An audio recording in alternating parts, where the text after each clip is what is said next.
What is going on, everybody? It is episode 628 of Pop Culture Crisis. My name is Brett, and I am here once again with my co-host. Would you introduce yourself, please? Hello, Crisis Actors. It's Mary. Today we have a returning guest on the show. The last time that you were on was actually back in March last year, and it feels like forever ago. But yeah, introduce yourself for everyone. Well, that's because you're young. To me, it feels like yesterday. My name's Ethan Van Sciver. I'm a 31-year veteran of the comic book industry, world's most charming, disarming, elegant, eloquent, and yet humble man. Great big Sopranos fan and trusted member of the media. It's great to be back on Pop Culture Crisis with you two. I think I've been listening to your channel since 26-year veteran of the comic book industry, or maybe it was 28-year veteran of the comic book industry. Let's see, so 2017? Yeah. So... yeah, it was probably about that. Yeah, like 25 years. Yeah. Updates it whenever a new year comes. Is there like a specific date for that, or you just choose when the new year comes? 1993 is when I started drawing comic books. Okay. I created Cyberfrog back then, and I've been doing it ever since. Perfect. I went back and looked at your inactive Instagram page, and you still have the link to your DC talent page. Oh, shoot. Yeah. Gonna have to go and change it's a that. throwback. Yes. Yeah, it's good to have you back. Again, that was about a year ago now. And what did do you remember what we talked about back then? It'd be funny to go back, like when people come back. And what we led with that day was Justin Roiland getting kicked off of Rick and Morty and getting replaced because he sexted somebody. Yeah. I don't know what he did. I don't Whatever remember. he did, I'm sure he was falsely accused. That's exactly what innocent I'm man. sure she was a lying hoe. Exactly. Before we get started, the PTZ showed the boots, right? Yes, we got the boots. There it is, right there. You can see it, ladies and gentlemen. The boots are on camera. They're Like officially shot. here. I rememred finally, so I hope everyone's happy. We have multiple super chats to read. Go for it. Before we actually talk about these things. Yep. First from Pramvat Gulati. I don't know if I said that correctly. It's 6,000 rupees. The human sunbeam cometh. He's here. Yeah. He's shining. Hi, Pranvat Gulati. I do like the Photoshop of it because it looks like the Teletubbies thing, like the picture in the. Because I was looking at your, I think it was on the Indiegogo that's on there. Yeah. Yeah. It's on my IMDb page too. Yes. It's ridiculous. That's awesome. That's awesome. And we got another we've got two more. Ashley Epps said, longtime listener, first time super chatter. So thankful for both Brett and Mary. Love this show and the content. Wow, so wholesome today. It's a happy Friday. And another 20 from Mr. Joker. Boots! Yes, you got the boots. And I was telling him that Astro Boy boots are great, but what's his name should make Astro World boots that you just run out of in the chaos as everybody's trying to get away from screaming and death. Flaming boots. Hey, if Hulu can make a documentary about it 2 days after it happens, then I can make jokes about it. That's the rules. Astro World was an inside job. Yeah, well, we should make that for merch. Okay, we got a bunch of stuff to get into today, guys. But before we get started, would you hit the like button on this video and subscribe to this channel if you have not done so already, and share these videos with your friends, loved ones, and the people that you hate as well, because if the people that you love and the people that you hate and your acquaintances all check it out, it really is the best way to help this show grow. So thank you very much for that. And remember, as you're seeing, all super chats $20 and over, we will interrupt the discussion and we will read those super chats right then and there. Perhaps you just take a perverse pleasure in interrupting the flow of this discussion. Speaking of which, another 20 from Tampa Detractor Android. Geez, Ethan wants to be Shane Davis so bad. I think everybody wants to be Mange Davis. Yes. Not necessarily Shane wasn't here last time. It was Mange that was here. Mange came in, yeah. What are we going to talk about today? We got a bunch of stuff to get into, but it is going to be a pretty chill Friday. We're going to have some fun discussions here. The number one being, look, I saw you yesterday. You were having a discussion with people about whether IP can truly die, and all of this kind of relates back to the recent release of Star Wars' new show, The Acolyte, because, of course, that discourse has been brought up again. So we're going to get into that. We're going to talk about whether, an idea or something like that, art or an idea, can actually die in the public our interest. Democracy. Yes, our democracy is always dying. So speaking of that, though, we are going to talk about this article. Look, Alamo Drafthouse, which is a prestige movie theater, just closed 6 locations. So there is a discussion to have. Just like maybe movie theaters will never die completely, but movie theaters themselves are dying. And that kind of connects back to what's going on with all the discourse around Furiosa that was going on for almost 2 or 3 weeks, talking about why people aren't going to the theaters right now. So we'll talk about that as well, because I think everyone's got a different idea. I hate that question. They're like, why aren't people going to the theaters? I'm like, bro, you're gonna have to write like 10 paragraphs to tell. It's a nuanced discussion, so we will talk about that. Also, we found a very depressing survey that says that Gen Z is choosing to have pets over their own children. Yep. We take Dog every moms. opportunity to dunk on Gen Z here, so. Dog moms are the future. They are. I got a big one there for $50 from Queen Bee. Says, Happy Friday, Boots. Cheers. Cheers. Thank you. We're going to call Happy you Boots Friday. from now on. Please don't. It's the name of the monkey in Dora. There you go. That's perfect. That's perfect. All right. We'll get you some Astro Boy boots next time, too, so that you can wear them. I need them. Yeah, they look great. So we got that. We got a bunch of other stuff. If you guys are ready, we can just go ahead and get right into it. Mary, you ready? I'm ready. Let's go. Good. All right. First things first, ladies and gentlemen, let's go ahead and get started. I have big news. My mom would have hated to see this. I'll tell you that. Apparently, Dr. Pepper has surpassed Pepsi as the #2 soda in the country. I don't have a take on this. I don't have a dog in this fight because I don't like soda. Okay, Dr. Pepper fans are weirdly serious people who take it very seriously. I'm not even kidding you. I've seen more memes about Diet Coke. I mean, that's People posting these videos of JoJo Siwa having a seizure, and they're like, "This is what it feels to drink a Diet Coke." Well, I got to say, it's like Gamergate 2 is coming up, right? Supposedly, Code Red Mountain Dew. I think we'll have to rise up and take that #2 spot should video gamers actually attain influence and power again. Well, what was the one? Game Fuel. They used to make like Game Fuel and always have Halo ads on them and stuff like that. You mean G Fuel? No, it was actually called Game Fuel. Yeah. Like, okay. It's making me miss it. I get my my energy drink a day, but I gave up soda this past year, so I see this. Yeah, it's way different. Monster's way different than Dr. Pepper. Well, for me, I have it at work, so I know I'm not going to just drink it any other time of day. That's I get fair. the one every day and then stick to water other than that. So, I see this and it just puts me into withdrawal, sadly.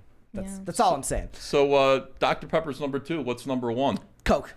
always gonna be. Coke is always going to be That's number what I one, hear. even without the actual cocaine in the soda anymore. Unfortunate. Yes, well, I mean, like I like it when people would. Have you ever seen those pictures of like old memes and it shows you like what the ingredients were in cough syrup back in the day? Yeah. It's basically just heroin.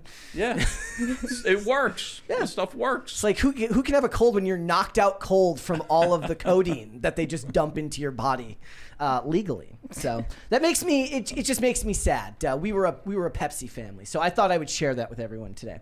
All right, you might have some opinions on this. So look, Avengers, they're still making a new Avengers movie. I can't really imagine that the excitement for this is all that heavy, given the fact that they haven't been able to get themselves off the ground with Phase 4 and 5. A lot of people have interesting theories about why Marvel isn't doing the numbers that it used to, and I think we inadvertently came across the solution one day, and it's just like somebody asked at like a restaurant, they're still making those. And I think it's like when you build everything up in 3 phases, beginning, middle, and end, and then you keep making stuff after those phases, the normies just kind of check out and don't know that anything else is going on. I heard her specifically say, yeah, I still watch the Spider-Man movies. I didn't know they were still making Avengers, though. Yeah. But they're saying that there's going to be more than 60 characters in the new Avengers movie, which is just... Are there 60 characters? I mean... Like it says, even with no director set and the script only recently coming in, Marvel is working hard in recent months to pull this together. The project will have more than 60 MCU characters reprising their roles, including Mark Ruffalo, Chris Hemsworth, and Benedict Cumberbatch, Tom Hiddleston, Simu Liu, and Karen Gillian. One must dance. Thank you. Do you think, like a lot... Yeah, see, we like it when the guests dance as well. Look, crossover events in comics are widely derided, right? Like the extensive use of crossover events in the actual comics. Do you think the same just would hold true for movies now eventually? Like it hasn't been done enough. You think there should be more? Oh my gosh, yeah, of course there absolutely should be more. They should do more kind of strange crossover events. They think about Freddy versus Jason. Mm-hmm. Did that happen, or was it? Yeah, no, there was a Freddy versus Jason movie. There was also Alien versus Predator. All that stuff's great. People love that. I don't know if it makes a difference in the MCU. All of these characters are meant to interact with each other all the time. I just can't believe there are 60 characters right now that are currently in the MCU. Wait, speaking of crossovers, did Godzilla x Kong do well? I don't know if it made a tidy profit, but it certainly seemed to do well its opening weekend. But doing well in 2024 isn't the same thing as what that meant in 2019 and stuff like that. But that got overshadowed anyways because Godzilla minus one was such a big deal to so many people. Also, did you see that the budget on that was actually less? It was 15 million. No, it was 10. 10? He's saying it was 10 million to make that movie? That was a beautiful film. It's insane. Yeah. Loved But it. people just think Godzilla is in the title. It's made by the same people. I'm going to go see it. No, I mean, that Right? stuff, all those things are owned by multiple See, that works into licenses. what we were talking about before about IP. Yeah. You know, like, can IP die? You know, it's like, well, you can make a million terrible Godzilla movies, but then there's one really good one. Realistically, a lot of people would have believed that 1998 Godzilla movie Would've should have killed it. killed off the franchise, Yeah. given how bad. It had a really, really bad Puff Daddy song, and he was still Puff Daddy at that time as like the Yes, theme he song. was. Yeah. He wasn't P. Diddy yet at that time. And if that didn't kill the franchise off, then certainly probably nothing could, right?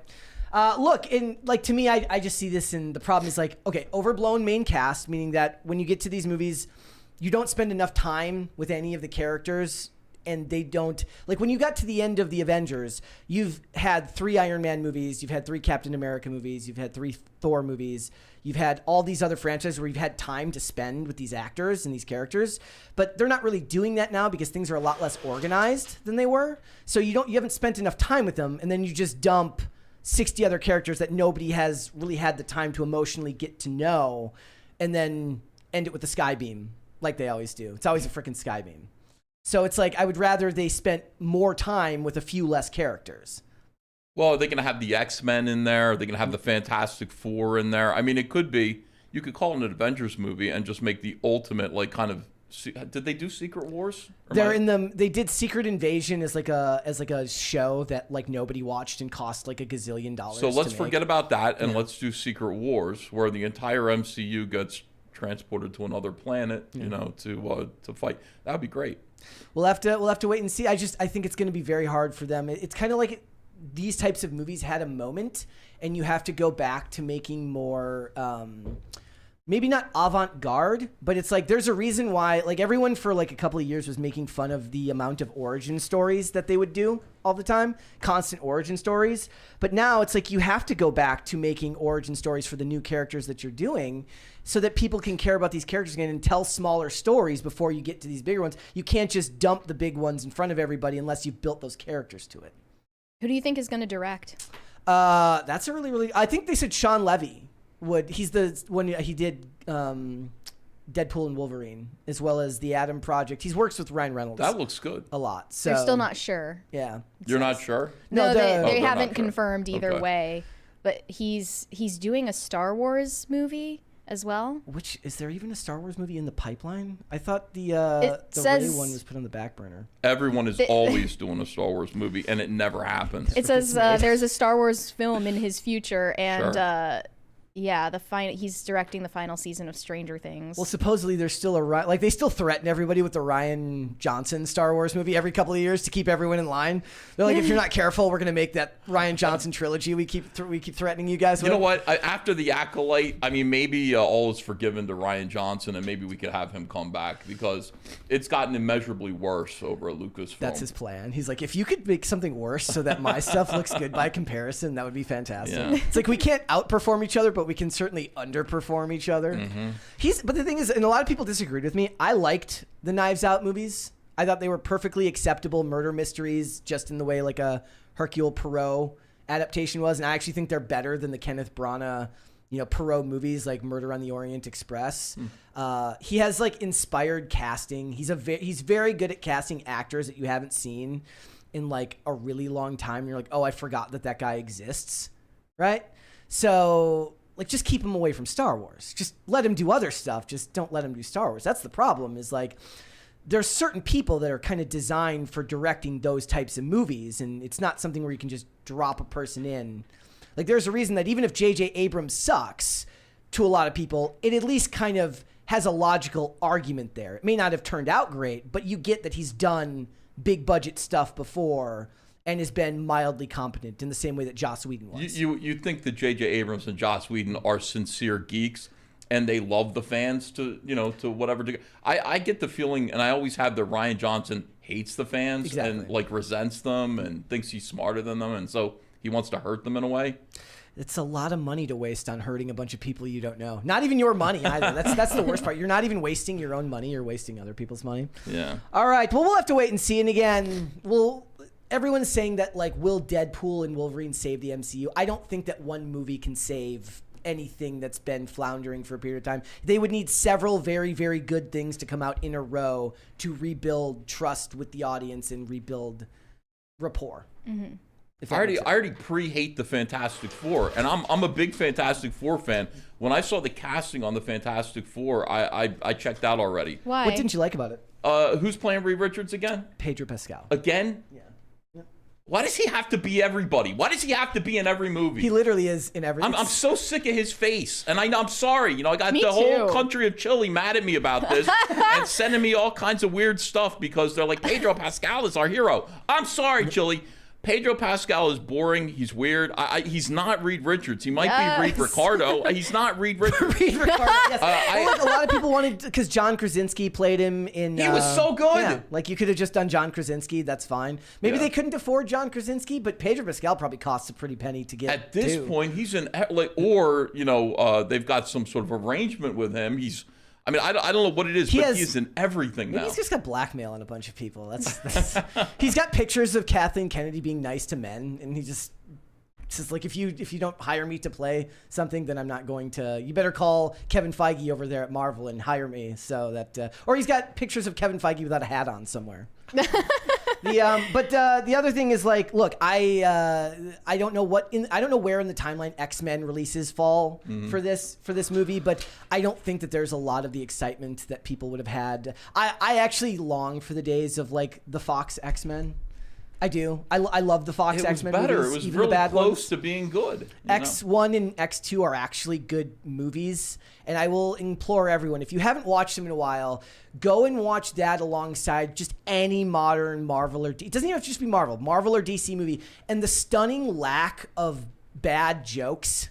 Just like normal movie that's a basic drama with a few quips thrown in there and not just a joke every 10 minutes will actually be really refreshing to you, that you actually get to take it seriously because the actors are taking it seriously. All the Avengers movies with the Joss Whedonisms of just being jokey even as the world ends, 50% of humanity being erased by Thanos, and they're like the Muppet Show. They're being clowns. We got a 20 from Player PJ. I think a trilogy by Rian Johnson would be okay if he stayed away from established characters/stories. Otherwise, he deserves a kick in the sweet 60s every day, all day. Yeah, I mean, it's very hard for people to like you when you're mean to everyone all the time, and you just seem like an unhappy person. Tell me about it. All right, we'll have to wait and see. So we'll move on. Okay, this is interesting. So we loved The Fall Guy. We did. Yeah. I don't care what anyone says. It was a fantastic movie, and I could do with a few more romantic storylines in movies these days. You certainly don't get that a whole lot. Maybe not with Emily Blunt. Yeah. I had no problem with Emily Blunt. A lot of people did. But the movie is about a stunt guy, and they even make jokes in it about how there's no Oscar for stunt people. They're underappreciated, underpaid. I was watching John Wick last night because I rewatch the first John Wick every 6 months or something like that, and she just doesn't get it. She doesn't get why guys like this type of stuff, and I'm like talking to her. I'm like, oh, did you see that? See the way he threw the guy over the bridge? You could actually see his holster from his gun hit the ground when he falls over the railing. And she's like, yeah, I don't get it. But guys love stunts, and guys love stunt movies. Now they're talking about it's possible that they will be looking into getting an Academy Award for Best Stunt Performance. They're going to have to be diverse stunt performers. No, the first thing I thought of is, like, it becomes like this weird competition, and like Hollywood just has a bunch of bad accidents because all the stunt guys are going to start trying to, like, outdo each other. Where is the representation for disabled stunt performers? They'll have to work on that. I mean, like, actually disabled, or like somebody has to pretend to be disabled. Actually, they need to be actually disabled to qualify for this. Somebody in the chat who likes wrestling might remember. So was it Zach Gowen that Brock Lesnar just beat the crap out of, and he was like in a wheelchair, and he like pushed him downstairs in like an old wrestling segment, and it's just like, wrestling was just so out of pocket back then. It's just him beating up a dude in a wheelchair.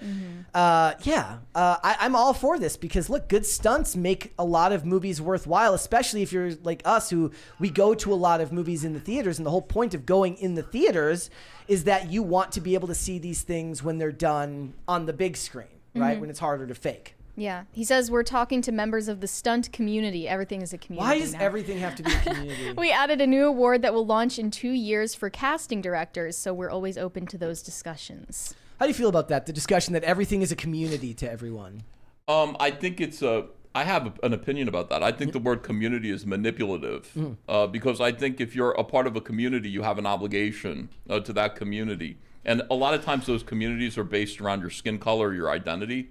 So if you're like a straight white male, do you have an obligation to all straight white males? Yeah. I mean, it just seems a little bit weird. It's also mostly it's about getting people to vote a certain way, I think. Whenever they talk about this, it's a blackmail technique. Whenever you're in any of these types of, whether it's nerd culture or you like horror movies or like, it's always a community. And then if you hold an opinion that's different from people in that community, it says you don't want to go against the beliefs of the community, We got do you? 20 from Pop Culture Junkie. You want a masterclass in how to block scenes for camera? Watch the 2 Knives Out movies. I liked both of them. I really, really did. And we got another from Philip Reed.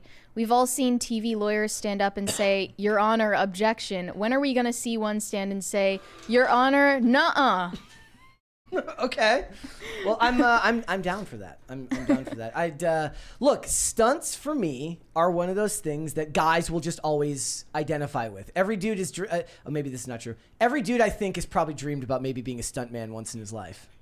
Really? I thought you dreamed of being a casting director. Well, I do want to be a casting director because I could cast better than everybody But they're just going to give awards to, if they're creating a category for casting directors, they're just going to give the awards to the casting directors who cast as many black people as possible. That is true. Like, what's the point of any of this anymore? Well, inspired Who cares about the Oscars anyway? Inspired casting is a thing. Like, whoever hired, like when Disney hired Robert Downey Jr. to play Iron Man, they hit a home run that, not even a home run, a grand slam that was inspired casting. Johnny Depp That was pre-current year, so that doesn't matter anymore. No, it would just be about checking boxes. I do agree with you about the notion of community being a leveraged word within all of these places, especially if you're actually like a performer, right? Because it's not like you're not in a community. It's like a community of actors. No, you're cutthroat and you're all looking to get the same jobs.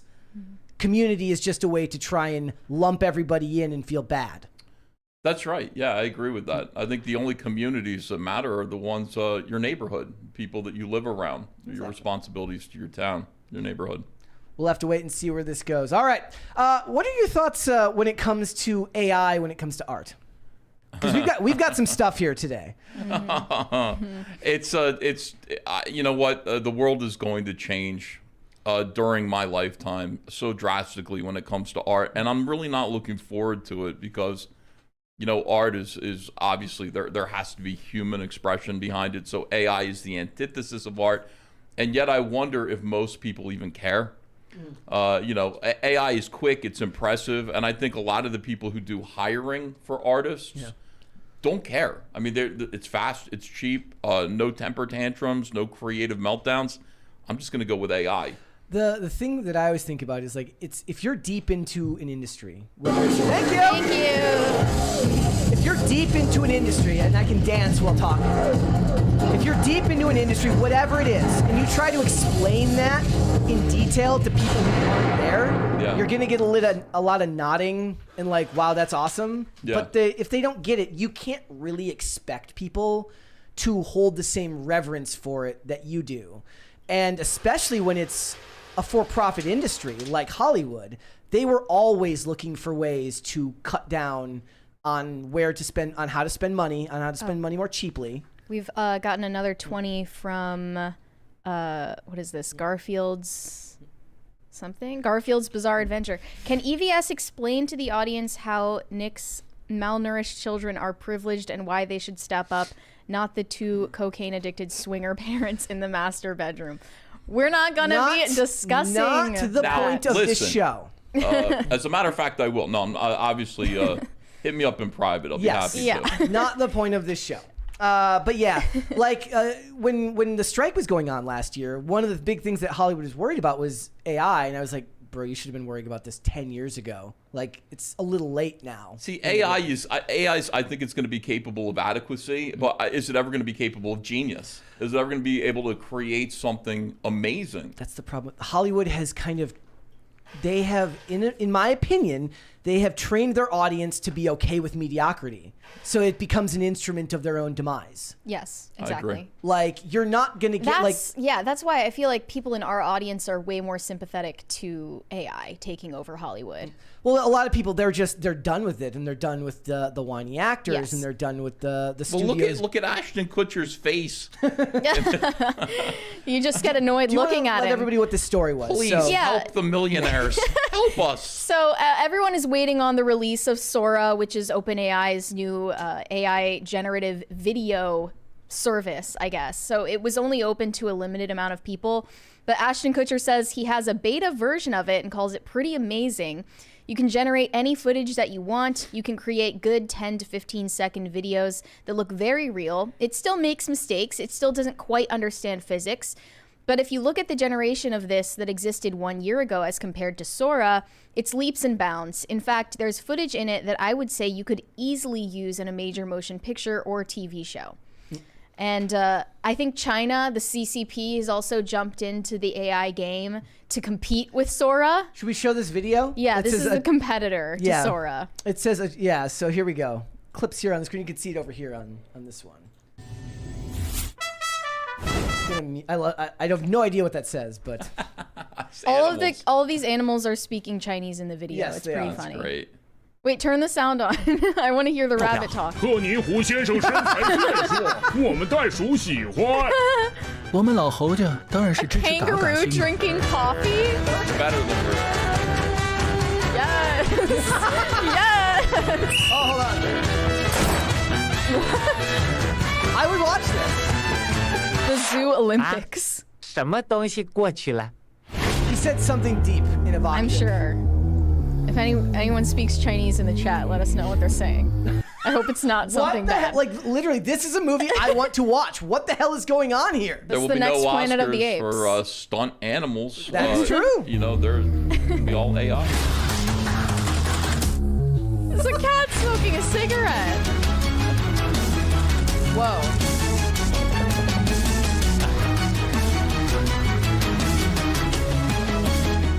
Here's the thing. pretty amazing. Millennials can make fun of it, and certainly Gen X and older can make fun of it. But if you look at what Gen Z is consuming for content, they It's- will absolutely watch stuff like Yes, this. it's pretty much already like Like this. there are like, have you ever noticed that like the clips that go the most viral are some podcast, and then there's a Minecraft video playing underneath because or Subway Surfers. because Gen Z needs some mindless satisfying video watermelon cutting videos, something like that. because they have such bad ADHD. They have to watch something else while they're Yeah. consuming something else. They will watch stuff like this, and it goes to what you were saying before. Like a lot of people, they don't care for deep quality in the way that they used to. Well, look at further down this article here. The next person who's complaining and crying about AI is Tyler Perry. And I will say this about Tyler Perry.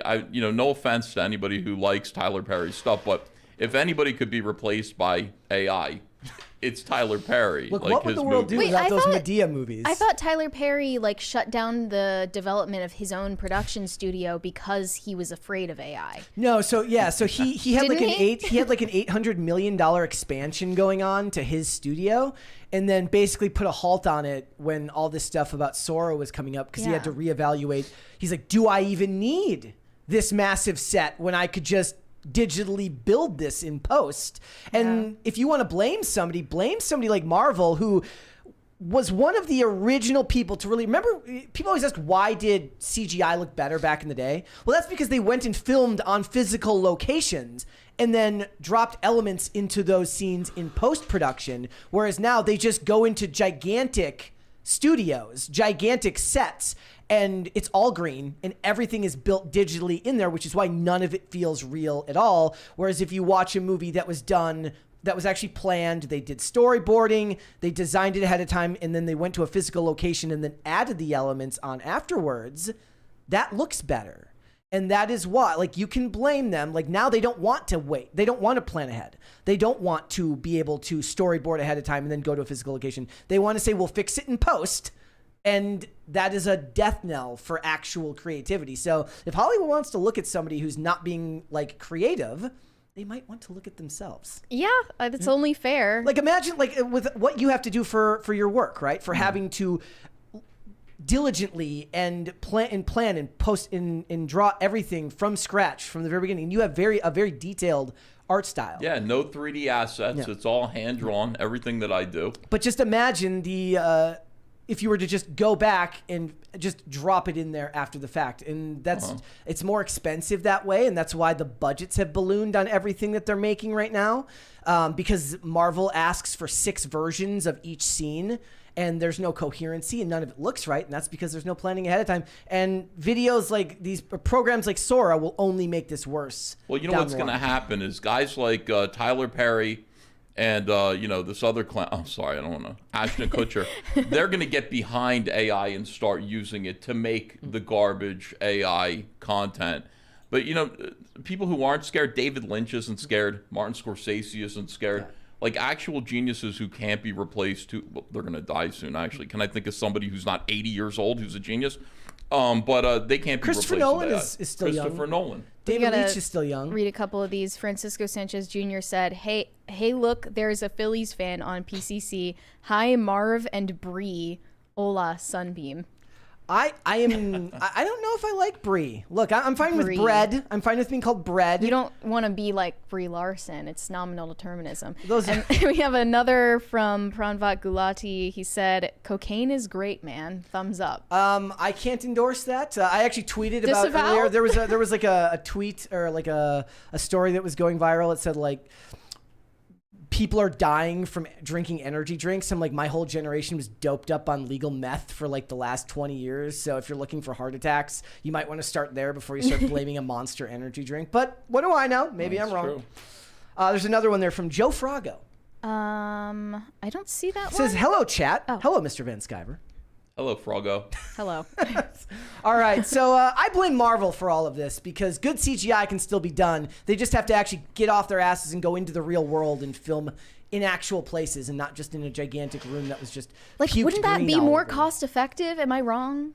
I mean, it allows them to constantly go back and reshoot in those scenes, especially with how many reshoots are done on these productions. Plan better and save money. Well, I mean, that was why Victoria Alonso was dumped from Marvel, right? Because she didn't plan well. But they're still not improving on that. No, whatever. All right. Let us move on then, shall we? So, did you see this story that was going on? This is like 2 days ago, right? About this comedian who got beat up? Yeah, we have cringe and cute of the day, but this is like a based of the day, maybe. Okay. This comedian made a joke about one of his audience members' babies, and it backfired. And got what was coming to him. Yeah. So here we go. Let's listen to this. ¡Hombre!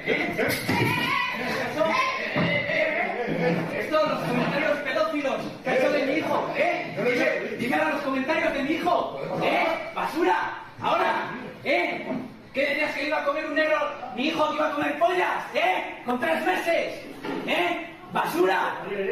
¿Ahora qué? Dímelo a la cara, aquí ahora, Dímelo ahora. Perdonad, Lo siento, os pido perdón. Os pido perdón. Soy únicamente un padre que defiende a sus hijos. Ha hecho comentarios sexualizantes de mi hijo de 3 meses. Eso tiene sus consecuencias. No, ahora vas y me denuncias. Ya está. Es que mira, es que te callo.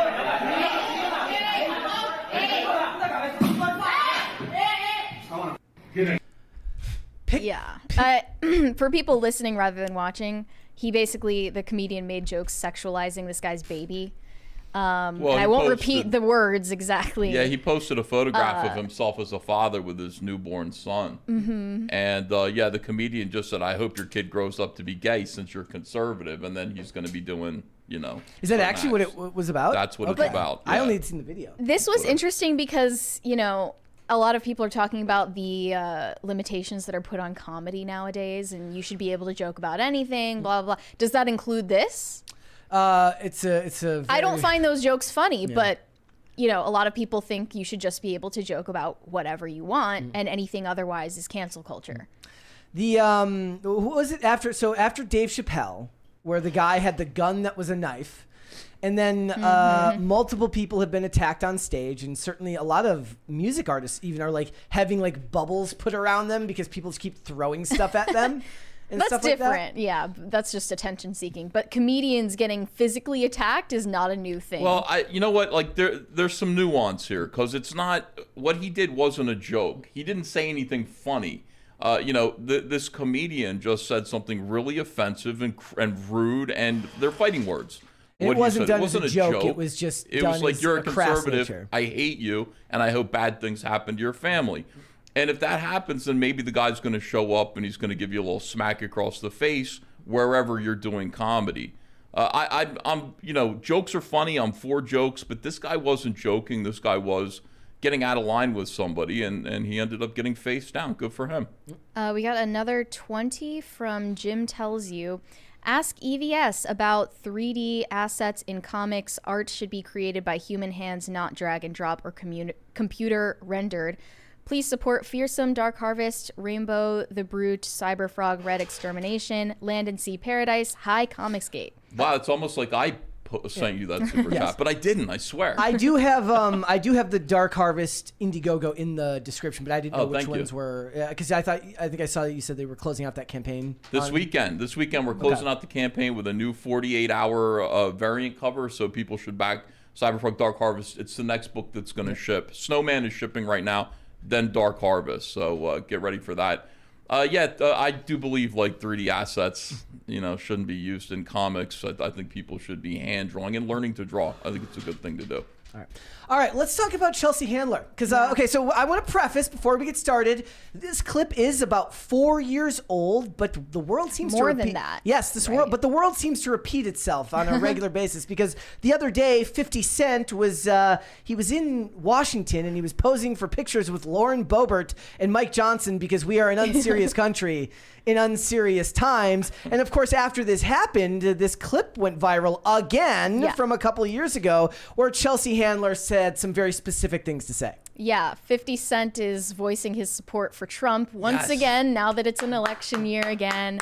And Chelsea Handler, this resurfaced clip shows Chelsea Handler offering him sex in exchange for a vote for Biden. Here we go. Let's watch this clip. Perfectly reasonable clip. Here we go. You heard about my ex-boyfriend, right? 50 Cent and his support of Donald Trump. Yeah, what's going on between you? I saw your tweets and I go, wait, what's happening? Because you said he was your favorite ex-boyfriend, and then what does he do? He's supporting Trump?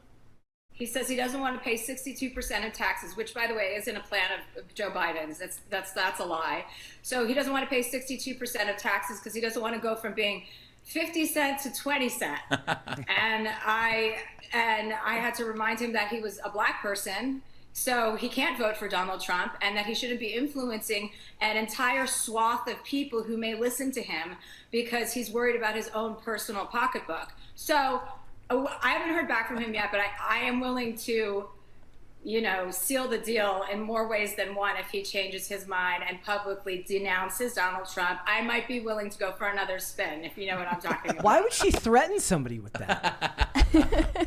No, Is this like a universal appeal, like anyone can hit it if they promise to vote for Biden? That's not like anyone is interested anyway, Chelsea. No, I was making the thumbnail and she looks kind of like Satan in the thumbnail.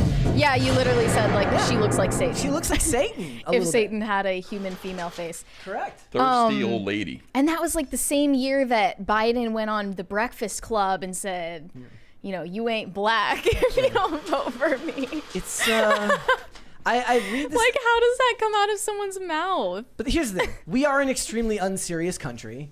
We live in unserious times where I have to look at, you know, rappers and actors going to Congress and talking to our politicians, and all I can think about is like, my tax dollars are being used to fund these photos you guys are all taking together. Could we not do this? Like, you think that way for both Republicans and Democrats doing that? It's stupid for all of them. Remember when they had the Ted Lasso press conference? Like, why? Why is any of this necessary? It didn't start with Obama, but he certainly understood the wisdom of bringing celebrities into politics because it was a great way to expand the voting pool, which is already heavily bringing celebrities younger. into politics is always a good idea until Trump, the ultimate celebrity, gets into politics, and then that's a nightmare for them. It is always weird how like the most famous like celebrity politicians ended up being Republicans, meaning like, you know, Reagan was an actor, Trump obviously was a reality TV star and a huge public figure. But like, it's obvious why, because Kane if is you're left wing and you're a celebrity in Hollywood, you make more of a difference culturally as an actor or a musician than you would as a politician. If you're right wing in Hollywood, you're just going to get blacklisted. It's a public service. I mean, you know, Republicans are more likely to want to do that as a public service, and you know, there's more money to be made in Hollywood as an actor. I would just say, you know, whenever somebody like 50 Cent comes out against the grain and expresses support for Trump, I'm gonna download a 50 Cent album. I'm gonna buy it off of iTunes, and I'm going to support this guy. I think there should be some boycotts as well as boycotts. So everybody should That's buy a 50 the Cent comics album. gateway. Look, like apparently, you know, Kane Glenn Jacobs is the mayor of Knoxville, Tennessee, or is the mayor, or is he he's the mayor. And he was writing for he had like a libertarian blog in the 90s when he was wrestling professionally. So I always find that funny. Okay, we got another 20. And again, if you don't want to answer this, you don't have to. SoCal, ask EVS about doxing Pan on a live stream. I don't know the context of that at all. I don't either. I have no idea what this person's talking about. If you want to send another 20, we're always accepting money, no matter what you have to say. You will be heard. Explain yourself. But her words here about look, I can't tell if she's like half satirizing herself here, but when she says like, I had to remind him that he's black, I'm like, do you understand how insane it is that you felt comfortable saying that? Well, she's dated black guys, so she's basically honorary part of the club. And also, like, is that a real thing? Did she date 50 Cent? That can't be a real thing, right? So that can't be a real thing, right? I don't know. That was the first I had heard of it when I watched the clip. That can't be a real thing. Like, she sounds serious. She sounds like she misses him. Yeah. Yeah. She's all alone in her mansion. But it is fair to point out that this is an old clip. And if I remember correctly, somebody can correct me if I'm wrong. I think that... No, they definitely dated. No, I think that 50 Cent recanted after he made comments that were like mildly pro-Trump back in 2020. I vaguely remember him like being forced to walk back what he said. But things are so bad now that he can go and do this because, you know, the world is not the world we were in 2020. Yeah, it's safe now. The economy's even worse now, and it's fairly safe to have that different opinion because it's just not as volatile as it was. Russell Brand just did his endorsement too, but again, I'm not surprised. It's Russell Brand. The world is very volatile, but right now it's like you're allowed to kind of step away and have a different political opinion right now because Biden is doing such a crappy job. Mm-hmm. So, all right, let's. What would you like to see? Cringe or cute of the day? You can choose, EVS. It's got to be cringe. Let's go. Okay. You said this one's really bad? It's really bad. It's always a bad thing. Like, Mary always finds awful cringe. It's 10 times worse if she has to give you some type of disclaimer. Make sure you beforehand. Read us the caption beforehand for context. Okay. Here we go. Let's look at what she has to say here. It says, suddenly plagued by the recollection of that fake paraplegic transformer who started a brawl at a furry convention. That was just a lot to take in. Okay. That was Here we go. Dick for cock. All right? I suck dick for cock. Suck dick for cock. What are you doing, tech job? Hey. Pressing charges. Pressing charges. Pressing charges. Pressing charges. Hey, you attacked and disabled trans people. Person. Piece of shit. I think you can use your legs. I think I'm seeing legs moving. Come and get me. He's literally like moving his legs. Vigorously. What the hell did I just watch?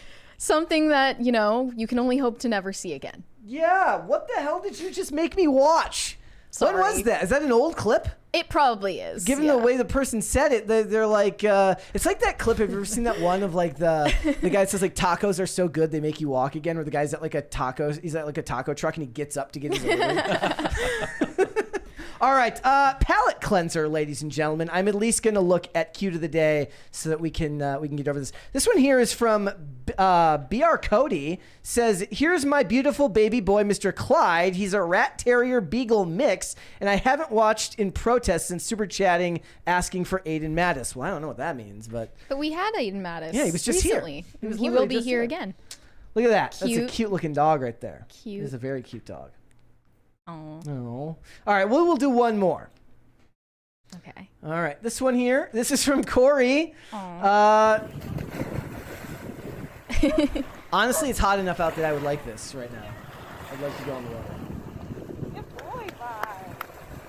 Good dog. Good boy. It says Barley having a good time at the dog beach. Is there such thing as a dog beach? Nothing. I don't know. Can All you right. just bring a dog to any beach? Wildwood, New Jersey. Yeah. Now that we are, is New Jersey where they pump your gas for you? Yeah, it's the only state that they do that. And if you try to tip them, they get mad at you. And if you try to pump your own gas, they tell you to get back in your car. Is that It's like amazing. is there a law? There's no law. It's just a custom, and nobody wants it screwed with. I forgot how to pump my own gas. Like that, you know. We watched a video yesterday of people pumping gasoline. Yeah, into their mouths. Yes. Yeah, like I remember, I think I drove through once and like that happened and it like shook me for like the rest of the trip. It was not good. It freaked me out. Now All you right. have the drinking gasoline music video stuck in my head. Yes, it's going to be the It rest was a of- bop. All right, it is time to get started then, ladies and gentlemen. Now that we're 47 minutes into the show, let's go ahead and talk about the Acolyte in Star Wars, because right now, all of the discourse in this community is all around what is going on with the Acolyte in Star Wars. Certainly, a lot of people have strong opinions on whether this is a good show or not. I'm seeing people talking about everything from the characters to review bombing to the critic score matter to the audience score matter. I want to talk about the idea of whether intellectual property or franchises such as Star Wars can ever truly die, which is a discussion you were having with people yesterday on Twitter.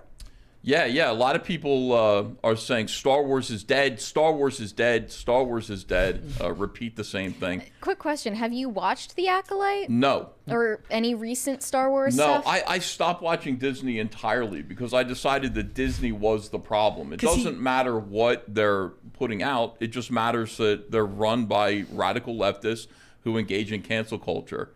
Plus, you used to be the great big Star Wars fan. I love Star Wars. I missed Obi-Wan Kenobi. I missed Mandalorian 3. I wanted to watch these things. I wanted to watch Book of Boba Fett, but I didn't because they fired Gina Carano in a vicious way. I mean, they, called her abhorrent. Her views were just basic conservative views. Not even like, conservative. Like basically liberal libertarian-ish. Yeah, and so the discourse is all right now. What's going on is everyone's talking about, look, this is the nail in the coffin for this franchise. It's not going to be able to move on after this, and you don't seem to take that perspective. No, I don't think so at all. I understand that, like, when it comes to an IP like Star Wars, I think Star Wars can be dead for you. I think you can decide that, Star Wars is done. You're not going to watch anymore, but there can be bad entries in something like Star Wars, and then something great comes along like The Mandalorian. All of these things are just run by creative people, and good creative people can do great things with anything. Yeah. Somebody brought up how, like, Buck Rogers was effectively dead. For now, you know what I mean? But what if some amazing creative person decided they wanted to, remake Buck Rogers for this generation? It would be alive again. Yeah, I think one of the things that I took away is everybody was done with Star Wars after the new trilogy, right? Like, they turned a lot of people off. Certainly, each new film brought in less and less return on investment. But as soon as The Mandalorian came out, it was like people were instantly willing to trust good. again. And that's the thing. It's It like, was good. I point out, I'm like, look, these people want to like what you're making. They don't want to hate it. They want to give you the benefit of the doubt. It's actually kind of a testament to how bad they are at their job that they're not able to win them back with minimal effort. Well, the fact that The Acolyte had such a low audience score before it came out might show that people are done giving you the benefit of the doubt and they don't want to like what comes out from Star Wars now. I had to look into like the numbers on that. Like, look, there were a lot of ones. It was already rotten before it was out. There was a lot of ones on there, but there was also a lot of like 4.5 or 5s. Was it? Didn't like the Acolyte get like millions of views? 4.8 million views isn't. That's really, a lot. I mean, is that a lot? With their subscriber base? It's like the best that they've done this year. I guess that is their numbers, but they haven't previewed or premiered a whole ton of stuff. And Star Wars numbers, that's not really that good. If you look at what 4.8 million is now, if those were individual buyers of movie tickets, sure. But when all they are is 4.8 million people who remembered they have Disney Plus suddenly and tuned in, and got bored. And the first 2 episodes doesn't matter as far as those numbers. Like what you have to look at is audience retention because they didn't drop all of the episodes at once. What is the viewership going to look like in episode 4 or episode 5? Right now, there's a lot of buzz that's extraneous and not necessarily connected to the material itself. It's about whether Leslie Headland and the people involved in Star Wars are doing right by the fan base, which is connected to the Acolyte, but isn't about the show itself. So that interest that's there that right now is propped up by the anger that people have because of the clips that have come out and things like that, which is why we understand that outrage market is not the one from 5 years ago. No. I'm talking about this clip of like what's her name Headland talking with the star and like laughing about how Star Wars has always been gay is just R2-D2 is a lesbian, just meant to be offensive and outrageous and to anger people. I mean, you want to know like how, what's the drop off going to be by episode 4? I predict 1%. 1% of the current audience will still be watching by episode 4. People want to give Star Wars a chance. It's not a dead brand. People do want to keep watching Star Wars, and they just keep getting slapped in the face by activists who seem to really dislike. They've identified the fans as like, incel white male. That word gets used a lot. Incel gets thrown around in a lot of that. I think a lot of this is coming back to look. We got a couple super chats before you say that. Codexa Terra sent a chicken emoji. 10,000 chickens rupees? In the chat. Rupees again. Okay, let's go. And Virtual Reviews said Caitlin Clark is a psyop. Caitlin Clark is just a very good basketball player, and everything else around it is just a whole bunch of hoopla going on right now. Hoopla, I don't psyop. use hoopla in a word a lot. They're in a trying sentence to take a lot. her out too. They are. Okay, like here's the thing. I think a lot of this with this discussion comes down to a bit of a semantic argument. Now, the point that I have is like when people say something is dying, that's a colloquial term that they're used to saying that, look, it's in a way a living organism because it's employing tons of people. The idea will never itself die. But if a shark doesn't swim, it drowns, right? And you kind of have to continue to make, and you have to continue to produce. You have to continue? Well, where did this idea come from? The idea for a company to spend a certain amount of money, to spend $4 billion on a brand and then let it sit in the corporate world isn't feasible.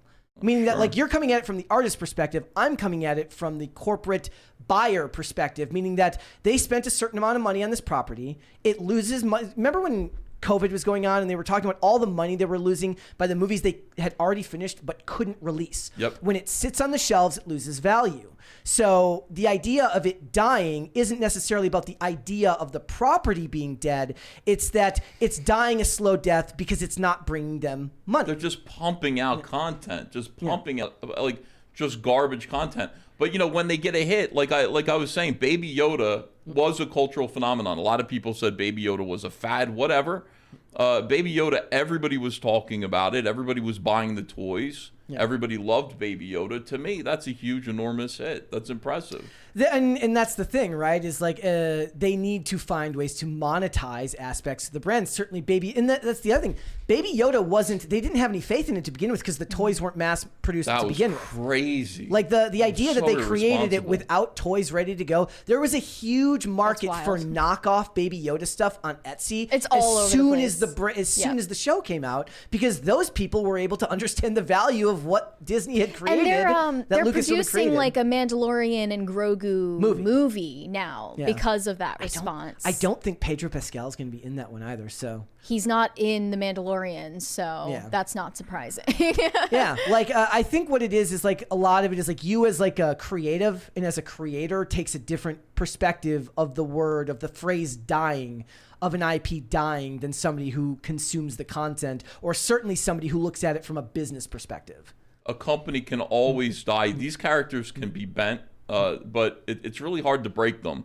And somebody brought up Batman and Robin from the 1990s. Said that successful franchise going, and then one of the worst movies of all time. But they took some time off after that. Not that much time, did they? Think about 2005. 2005. That's just 10 years. I mean, 10 years is a long time. But at that time, comic book movies weren't they weren't like taking time off of a super successful brand at that time for those movies, because they weren't the cash cows that they are now. Oh my God, Batman '89. They you made don't think was a but cash cow? it wasn't the culture. But every 3 years, right? They weren't releasing one every year. They weren't releasing multiple films a year. Maybe that was a better system. Yeah. I mean, that's not the idea of creating Star Wars TV shows in and of itself doesn't make sense to me. If you want to keep the value of the Star Wars brand name, it should be theater releases only, in my mind. Well, you're right. And the thing is, they think Star Wars is the world of Star Wars, and really what it is they captured lightning in a bottle with a certain group of actors that had a lot of chemistry together. Characters that were well drawn and distinct in this fantastic world with a great storyline.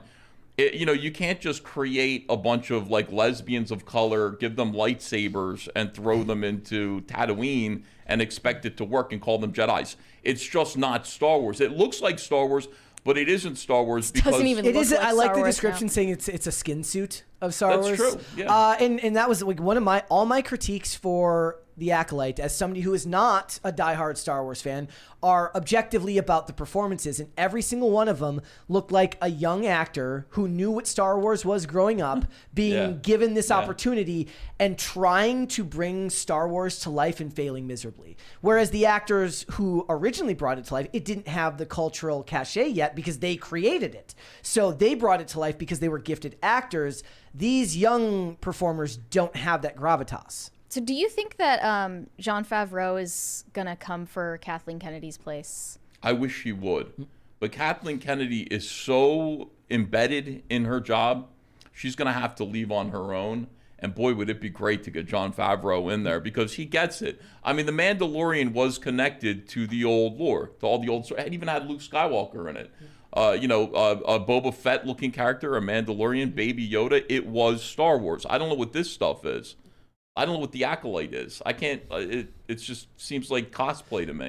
It does. The whole thing does. Even the costuming is rough looking. Like one of my biggest criticisms of a lot of like fantasy and stuff these days, if you watch, it's like it looks like the costume was just pressed and washed, and it doesn't look like they've actually lived in it. One person right? commented on our Acolyte review saying exactly what I was thinking. Like, it doesn't make sense to put wushu hand-to-hand combat in a Star Wars TV show or movie. It just looks out of place. But here's the thing. The people who are storyboarding it, if they don't actually care about Star Wars, just like, oh, wouldn't it be cool if... And that's, look, the idea, that concept, the idea of people, creatives getting together and say, wouldn't it be cool if... That's a good impulse, but you need somebody there to push back and be like, that's great. In something else. It's great like, that what you if we came did up with Crouching Tiger, Hidden Dragon, but in space, bro? And then we put Star Wars on the name so that people will watch it. But that's every movie pitch, right? Like every elevator pitch for something is like, it's John Wick fine if in you're like, space. You're just chatting shit with your friends over drinks, but you're selling a product. What's a franchise that you think is like ripe for a comeback?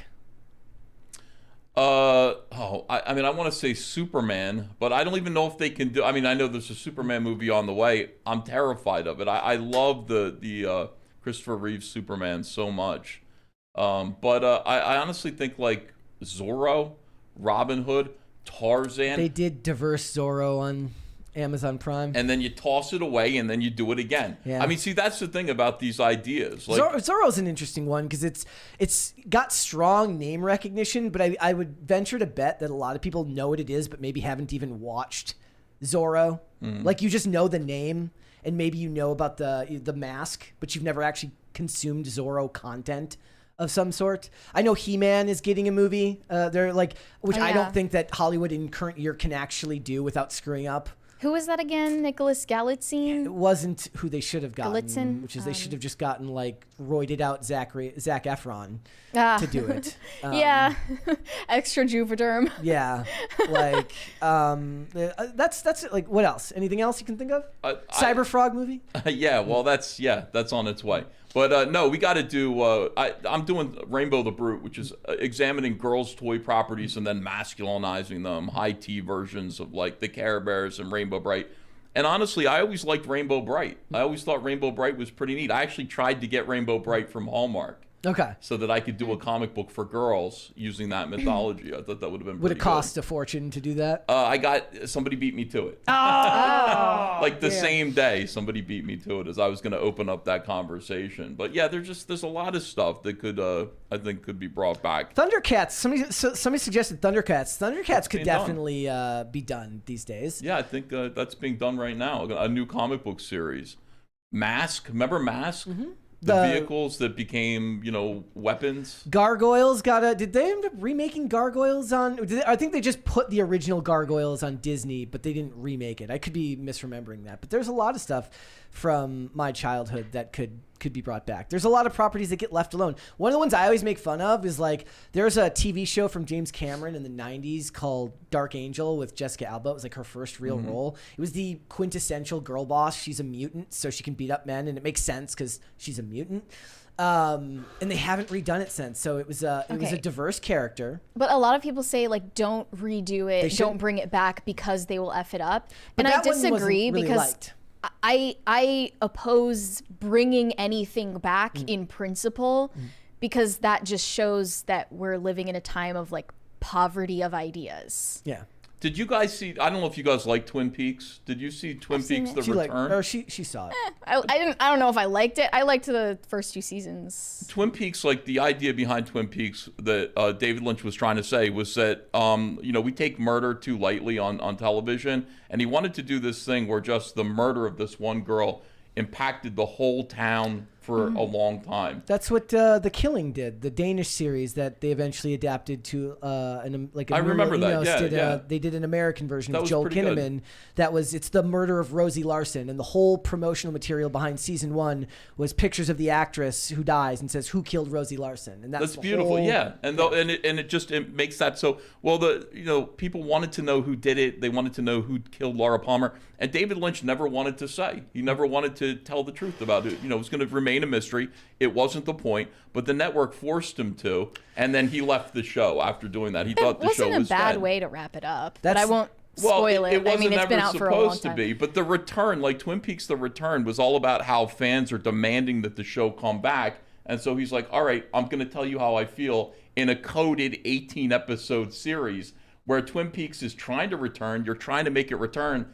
And it's not returning because Laura Palmer's mystery has already been solved. So everybody's acting stilted and weird. And I mean, the ratings even dropped at the time of the original series after episode. The mystery was solved. Then they just had a bunch of pointless episodes. Yeah. And those types of people didn't care anymore. We just talked about an actor who was saying they take death too lightly on movies and television. Who was that? It was William H. Macy. Yeah, I was talking about, it's like one death is good, right? There's stakes to that. But if you're just offing people left and right, it becomes desensitized to the audience and it doesn't carry. John Wick. Yes. And look, I still love it. I still love it. Too. I still love every single one of it. I'm like, yeah, but he killed them all in interesting ways. And that's what's really fun. I was like, did you see the way he hit that dude in the face with a horse? He had a good reason. Yes, he did. Too. So that helps. That's another reason why, like, as much as I love all of those movies, it did fundamentally change the franchise because the original really was a very heartfelt revenge mission, meaning that you understood why right off the bat. But as soon as part 2 and part 3 come out, it kind of snowballs, and I still love it, but for vastly different reasons. I find the original one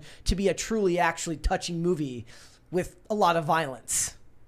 The rest of them kind of move past that, so just become more You're violent. a dog person, in other words. Not necessarily. It's more the fact that his wife sent him the dog than just the dog. It's the fact that it was a gift from his wife, which is something love fridging female characters. And that's the quintessential one, right? He's watching the video of her where she's like, "Why are you filming me? Don't film me, John." Now we just did this thing the other day where it's guys, don't be your girlfriend's cameraman. It's like guys out in like public filming their girlfriends for like OnlyFans content. That's gonna be John Wick looks at his phone and he sees his wife's OnlyFans content. It's gonna be him filming her. She's like, "Oh my god, take a picture of my ass like this," and that's gonna be like the You're Gen doing Z it wrong. version. Yep. Okay. All right, we will move on. Let's go some super chats. Move to the top there. Okay, Shane H. Wilder said, "Happy Friday, Brett, Mary, and Ethan. It has been a day. Give me a minute for my brain to catch up, and I'll have something pithy to say." Okay. I never have anything pithy to say. Squibs said, "Hi, Comicsgate. Hail, Brett, Mary, and Ethan." Thank you. Hello. Yorishima Otaru said, "Mary is transitioning to Astro Boy." You are. Those aren't in the plans right now. And then there's one from Corey Anderson. The next one is from Gordon Shumway. He said, "Good afternoon, Bartholomew, Marisol, and Ethan. I figured out how to get a double-decker taco at Taco Bell. Good times." Well, they have like, I get the double stack tacos now, which is like, it used to be like the double decker taco was a hard shell taco, beans, and then a soft shell taco. Yeah. Now they have the double stack taco, which is hard shell taco, nacho cheese on the outside, and a soft shell. So maybe you just ask them to replace the nacho cheese with the beans instead. Maybe.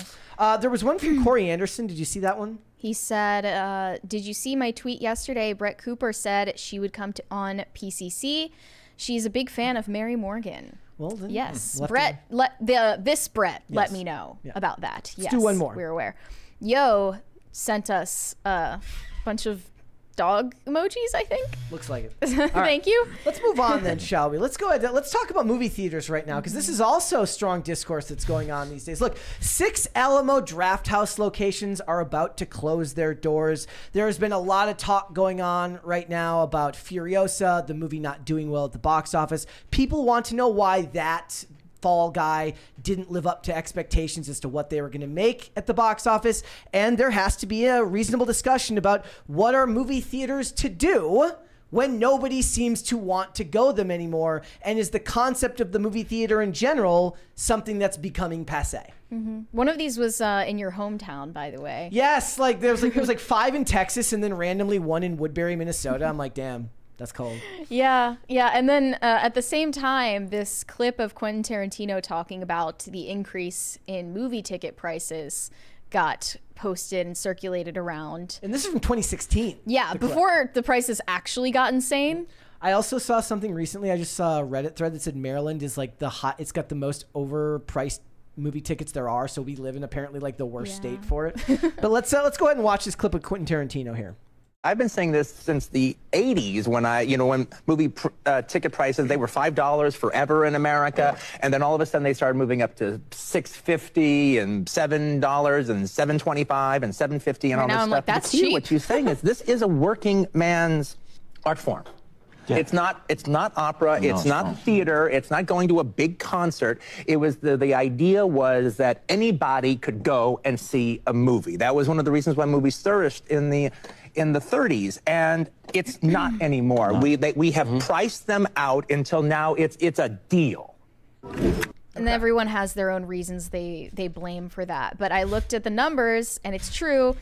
In 1995, the average ticket price was $4.35. Okay. Right before COVID in 2019, it was $9.16.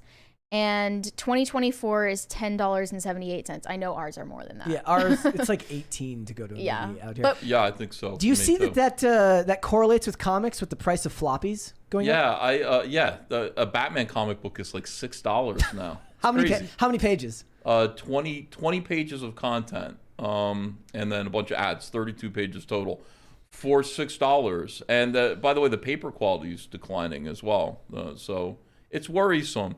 I think one of the problems is that people don't want to go to the movies anymore. They don't want to leave the house. They don't want to go to have that experience, Yeah. that communal experience anymore. 2/3 really of hurt. U.S. adults say they would rather stream a movie at home than go to the theaters to watch it. Goes with shopping too. I mean, Amazon Prime has destroyed so many of the actual brick and mortar stores out there that people are becoming more and more isolated in their endeavors in certain art. Thank you. And the consumption of art would be no different.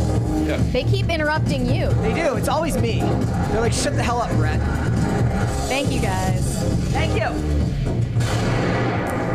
But it's not just COVID and it's not just the price increases, and Hollywood refuses to admit that. Yeah. They cannot admit any fault for people's lack of enthusiasm anymore. And mind you, like in the 2000s, you had a lot more or I guess a lot less sequels, reboots, recycled IP in theaters. Yeah. And I don't know, it's just... Well, who are the movie stars now?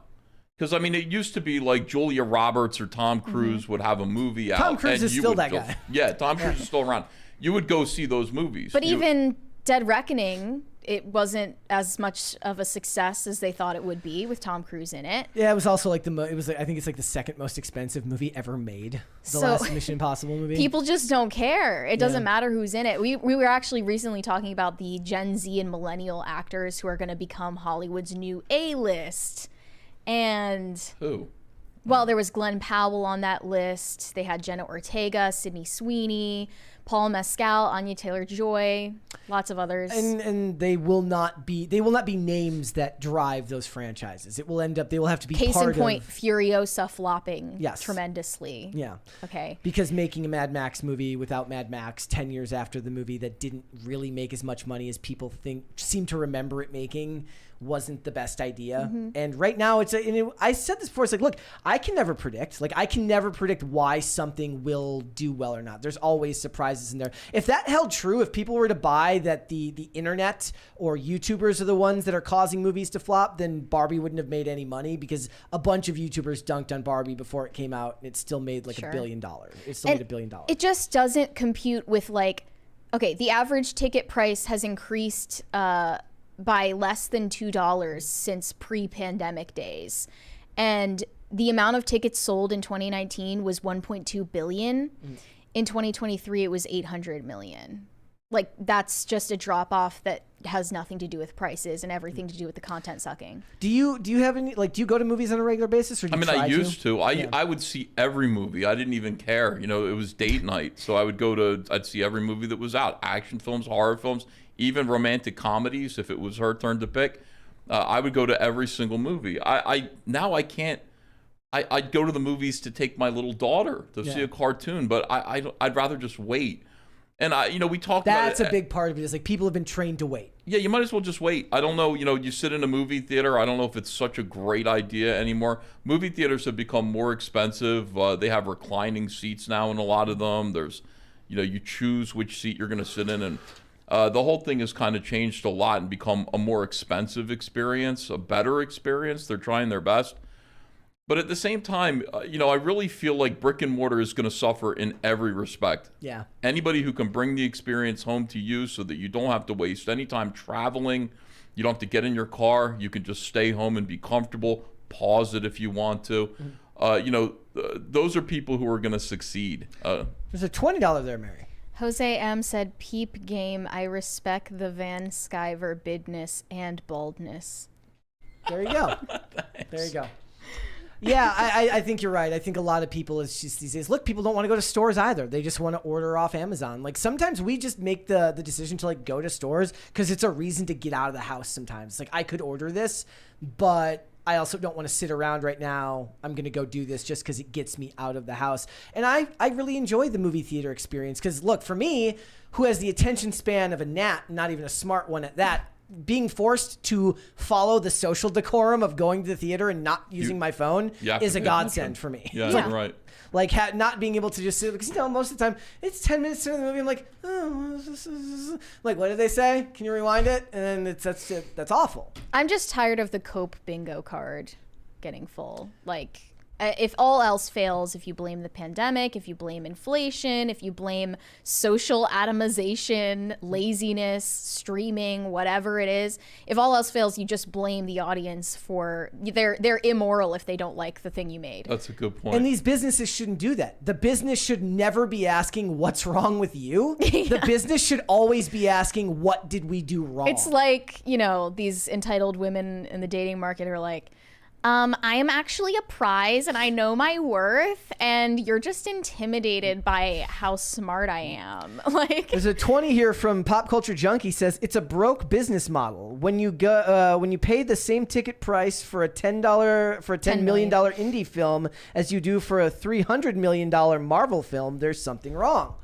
I think the problem is that none of the movies should cost $300 million, and that these studios should have a ban on anything over $100 million for the next 10 years. They should be forced to, and I'm talking Marvel movies are like the one franchise you should be allowed to spend $100 million on. Everything else should be made for less than $75 million. Not even Barbie. Like, look at the horror movies. Like, there's a reason why horror movies do well, right? Low cost, high return on investment. If 10 of them flop, that's the same as if one big budget movie flops. So do that. But is this person suggesting you should pay more to see a movie that was I'm more not expensive paying more to see make? a Marvel movie. I'm not paying more to see a Marvel movie. No, I'm not doing. In fact, I will protest that. I will ask to pay less. Sorry to see if a I'm Marvel misinterpreting, but that doesn't sound like a way to fix the business model. Another 20 from Francisco Sanchez Jr.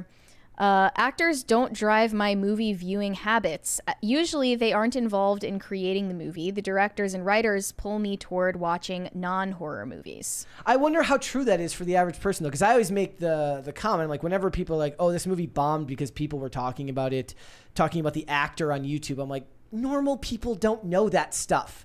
Normal people are normal. They're not weirdos who look up this stuff all day long. Unless Sydney Sweeney is in something. Yes. Honestly, I think that it would be one exception. So do you think that the direct-to-market industry for comics is going to fix it? Can those prices, like, reduce? Do the prices ever go down? I'm not sure if that's a stupid question. Like, I don't think they go down. They can't, right? No. Like, they can only get more expensive. Yeah, the comic book, the direct market comic book industry is only trying to, stay level, and so they're shipping more variants and they're raising the prices a little bit. Sorry, you're getting attacked. It's the best part. Yeah, but I mean, they're just trying to stay level. So they're I don't think they're greedy. I think they're adjusting as things change. But do you think that they're focusing on the wrong things as solutions, and they should be trying to figure out something else? Well, I like what Mary says. She's like, never blame the audience, and I'm like, I just did that, so I got to readjust my train of thought there. Yeah, they should be Hollywood should be making more movies that appeal to people, that force them to come to the theaters. And you're talking about horror movies, those Paranormal Activity movie trailers. Remember, those movies cost $10 to make.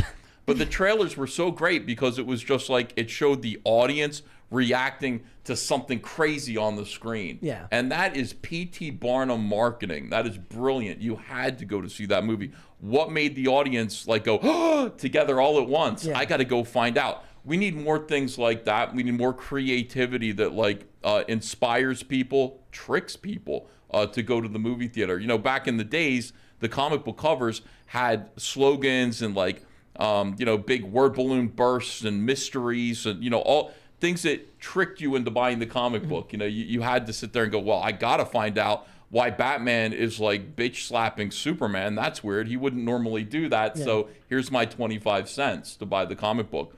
Clickbait. That's exactly right. Yeah. There needs to be more clickbait to get people to want. But you gotta follow through on it. It can't just be marketing. It's gotta be ploys. good. Yeah. You gotta come away from it going, that was fun. Yeah, and I think the other thing is they have to have more hit rate. Their hit rate has to be better. Meaning you can't have one good movie every 6 months or every 8 months from a studio. They need to make sure that most of the things that come out do well. And that's very, very difficult these days because it seems very, very hard to be able to pin down what the audiences want. Mm-hmm. It really does. I think they're more often giving audiences what they think the audience wants, but it's actually what the audience thinks they should want. Maybe I'm getting too in the weeds, but yeah, it's... Well, there are a lot of people Pixar who are... recently said that they're going for more mass appeal movies rather than things that are autobiographical tales over director catharsis, basically. But then their idea of making mass appeal is doing like 8 more Toy Story sequels, and that I just don't think that's going to do well. Well, actually, I think all the Toy Story movies will end up doing well. I really do. Really? Yeah, I think Toy Story is pretty, like, Lightyear failed, fine, but all the Toy Story movies That was make money. misguided. Yeah, Yes. just stick to Toy Story. The kids will keep going to those. All the Toy Possibly. Story movies end up making money. So People really didn't like Bo Peep.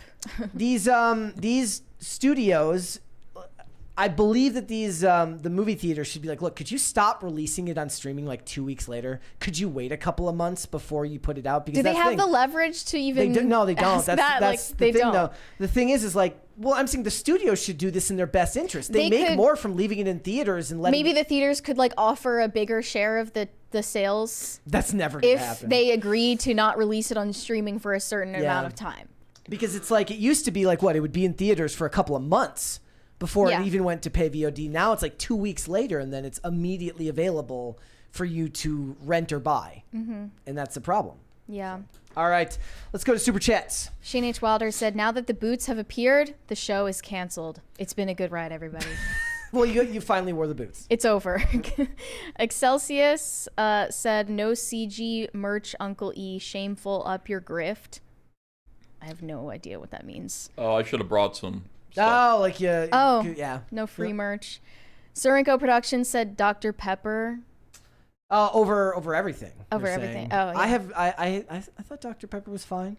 I just have sentimental attachment to Pepsi. Lord of the Kino said, "What kind of?" I don't even know what that is. Is that what emoji is that? I can't. Is tell. it a match or something? Does EVS own I know a something I don't know what who that says. needs it? I have no idea what that means. Yo said Ethan has a baldo. What does any of this mean? You're breaking Mary, guys. Okay. There's a $20 one there from Francisco Sanchez No, I Jr. don't. He said, "Yeah, the business model of modern American comics is the middle-aged man and inclusion zombie. Manga has the youth on lock." Manga does seem to have the youth on lock. I do like the comparison of the middle-aged dentist, and then they just eventually walk away. Let's do 2 more. Okay, Jedi Knight of the Snyder Cult said, "I just want to say that Yellow Flash is a bum who throws tantrums and doesn't pay his artist. Hail Comicsgate." Jedi Knight of the Snyder Cult. What is does Zack Snyder have like an anime coming out soon from Netflix? He had what was it? Rebel Moon, which nobody ended up watching, or I mean maybe if they did, nobody liked it. But then he's got like an anime coming out from Netflix now too. I didn't know that. Yeah. Wow, I didn't know that. Wow. 200 Watt Studio said, "Is it true that you guys had to pay for 2 seats for EVS to get a plane ticket?"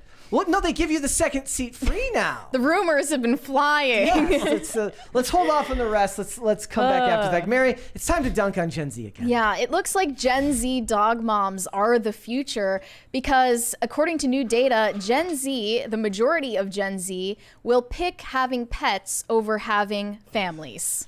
It's true. And you could have guessed that anyway without so? the experts telling you. But yeah, 61% of Gen Z say that they prefer to have a family of pets rather than having kids. I think that this is propaganda that's been in the work for a very long time. Instagram for a very long time has been like anti-natalist propaganda that talks about how you shouldn't have it's people talking about like being dog moms. Well, a lot of it is people who had children who then make content about how much they hate their children because they're selfish people. And I've seen that a lot more than the dog mom content. Does it freak you out like raising kids as the generally? It seems like there's been such a cultural shift in the last 10 to 20 years. Like the world looks very different from 2016 to now, way more than it did from like 2008 to 2016 before it seemed like everything was shifting. Does that make sense to you? What I'm saying, like the world looks vastly different from 2016 to now than it did from the 8 years leading up to 2016. Yeah, I think that in order to have, everybody should have kids. I think when you become an adult, you get married, you should have kids. And that's old fashioned, but you really should create, if some people should not be parents. Let me just say that first, but most people should have kids because it teaches you to think of someone other than yourself, and so on and so forth. I think it's just important that that people do that. It seems like if what they're saying is finally it wasn't me who got interrupted. Finally, not me for once. Sorry, you were saying? Go on. I don't know. I'm dancing now. Okay. No, I just think that, it's like if what's being said here is true, there's an entire generation that just doesn't want to think of anything but themselves all the time. And kids are okay. You can have kids. Kids aren't that much work. They can dress themselves. They can make themselves their own sandwiches. By a certain age. Yeah, absolutely. By the age of 6, it shouldn't be a problem. So anyway, yeah, I'm seeing a lot of like these people saying fur kids, my fur children. Yeah, dog mom like and people fur baby get is, these strollers for their dogs and everything, put clothes on their dogs, which I do think is cute, but it's most overkill. people get dogs for their kids. See, that's the what thing. happened to that? It's like I got a little kid, I got to get him a dog to play with. But I mean, there's like a hidden white pill, which is that Gen Z said they would rather spend money on homes than extravagant weddings. Yeah. I mean, I'm That's sure the good. guys are always like that. The guy would always rather spend the money on a Still home a than an majority. extravagant wedding. Yeah. I Right? mean, but they're also saying that their biggest financial stressor, their biggest obstacle is feeling that they will never be able to own homes. And that probably has a lot to do with the antinatalism now. Just it's a black pill for them because they just don't feel like there's any way out to actually, because they don't want to raise kids in the cities, which is weird because so many of them seem to want to live in the city where it's super expensive to live to begin with. But then we do live in an age now where home prices have gone up, wages have stagnated, and they're not going up with it. So there's like a push towards nihilism. How about if nobody thinks about these things and just have kids? Shout out to alleged Gen Zer Anna, that Star Wars girl who was pregnant. Oh, yes. We don't know how old she is. She says she's under 30. I don't know for sure. So maybe she's a Gen Zer, maybe not. But she's pregnant. She's going to have a baby. She's opposing. She's directly flying in the face of this study, and I'm proud of her. I think that's great. So. I didn't know she was a Gen Z or a Zoomer. No, none of us are quite sure. She won't tell us how. She could be 40 for all I know, but she That would be says impressive. she says she's under 30. So. And then a significant portion of Gen Z, 41% say they don't see marriage as necessary, with many opting to remain single by choice. And 1 in 4 of these respondents in Gen Z said they would opt to be single parents. That's crazy.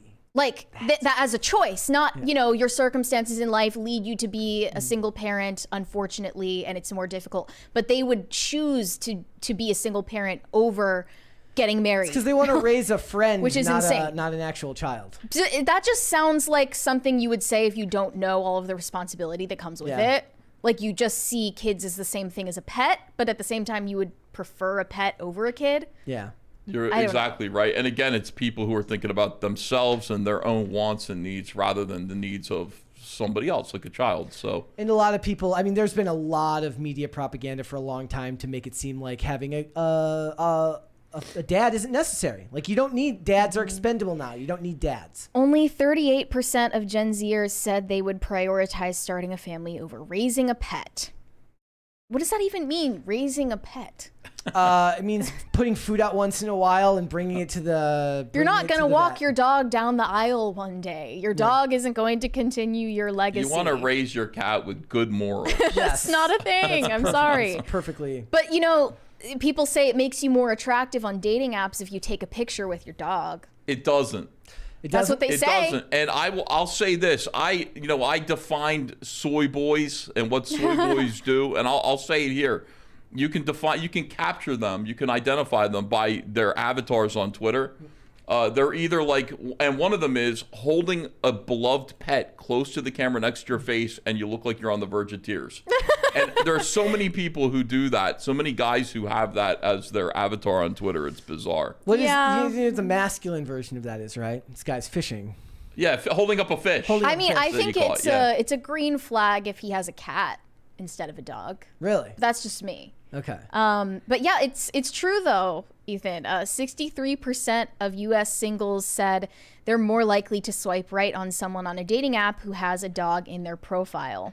47% said they're more attracted to dog owners than those without pets. Well, I'm sure many a serial killer has lured many a woman someplace with the old dog. As a matter of years. fact, yeah, Ted Bundy. Yes. That's To how me, he got women it into the immediately like causes alarm if this guy is trying to look like I'm harmless. Like that means you're dangerous. He's wearing the Forces female shirt while he poses with the dog. Yeah. He's like, trust me, I'm extremely non-threatening. It's a ploy. Yes. I don't trust it, and no one should trust it, but too many people are falling for it. I never have examples of this, and I wish I did. I used to have a folder of these things. The type of anti-family propaganda that Instagram would have specifically was extremely nefarious to me. It would be usually like reposts of tweets of people talking about choosing a cat or a dog over a pet. One of the famous ones is like it's like the outline of a cat's face and then the outlines of a baby's face, and it shows all the ways cats are better than babies. And you look at that stuff. Now, if you're not connected to what's going on culturally right now, that can look completely harmless, like it's just a joke. But I do think that there's a nefarious nature to posts like Definitely. that. Right? Yeah. It's not just that. It's a lot of it is truly antinatalist, or it's the type of people who say your parents disagree with you about one thing, you should just cut your family off and never talk to them again. I saw this terrible video where this mom like brings her son a plate of chicken nuggets that are like they're letters, so she spelled out like something like "you're an a-hole." And like the kid was too young to know what it said, but like all the people who are liking and commenting on that are not parents. They're just singles who hate children, and they're like, "This is awesome." Yeah. Like, also, there's like there's nothing wrong with practical jokes with your kids. Posting it, however, is a vastly different thing, and there's a nefarious nature to that as well. I'm not saying that one specifically, but I'm saying in general. Do you remember the trend that was? I don't know if you ever saw this, where like parents were like cracking eggs on their kid's head. Throwing cheese. Oh, and throwing yeah, cheese yeah. and throwing cheese. The egg one was contentious. Yes, the egg one was very contentious because they would hit the baby with the egg. And I'm like, look, I don't know if my parents ever did that to me, but I know that I would think vastly different of it if they chose to like set up a phone tripod and film it for clout. Yeah. Like, is it really hurting weird. the child? No. Are you hurting the child by making a video of this? Absolutely. You're a douche. Yeah, that's a good point. Like, imagine that kid like 20 years from now or like 10 years from now, he's like in middle school and his friends are like, oh, look at this video of your mom like hitting you in the face for clout. You suck. Well, it's better than your mom having an OnlyFans, but you know. Is that where we've come to now? Your choices get hit over the head with an egg or have a mom who does porn? Basically, those are your Gen choices. Alpha is doomed. If you were wondering, they are absolutely doomed. But yeah, you're right. They wouldn't be doing this prank if they weren't filming it. So you're clearly doing it so that people will mock your kid. I think it does have an effect on children. Mommy just throwing a slice of cheese on you and then laughing at you. I think that does It's have an adult effect doing on it children. to an adult. Kids, That's like, they different. don't know that you're not hurting them. Like, Yeah, you're like, that was really uncomfortable and weird, Mommy. Like, that wasn't... Have you ever Why did seen you those do that? videos of like the husband and wife who like they put the balloon above the door? It's filled with like shaving Yes. cream and water. Oh, yeah. And the dude like shoots it with a Nerf gun and it just splats all over his wife. Now they both do it to each other, so it's a little bit different. But there's like whole compilations of him just doing it to her, and like at some point, first of all, who cleans all this up? But they're both laughing and they both do it to each other. That's pranking an adult. That's fine. It's very different when you bring your children into it. But that is just the dark side of what ends up being, a lot of families use their kids for content. Every kid, when they turn 18, will be like at the end of the Truman Show, where he gets to walk out and just escape. yeah, that's really dark if you think about it. I have to be grateful that I was still like growing up in the era before it was super accessible to just snap a photo like that. Like, yes, we had these handheld digital cameras, but like you couldn't just post that in seconds, and it's usually like privately kept in a photo album for the family, not for Facebook. So I'm grateful for that.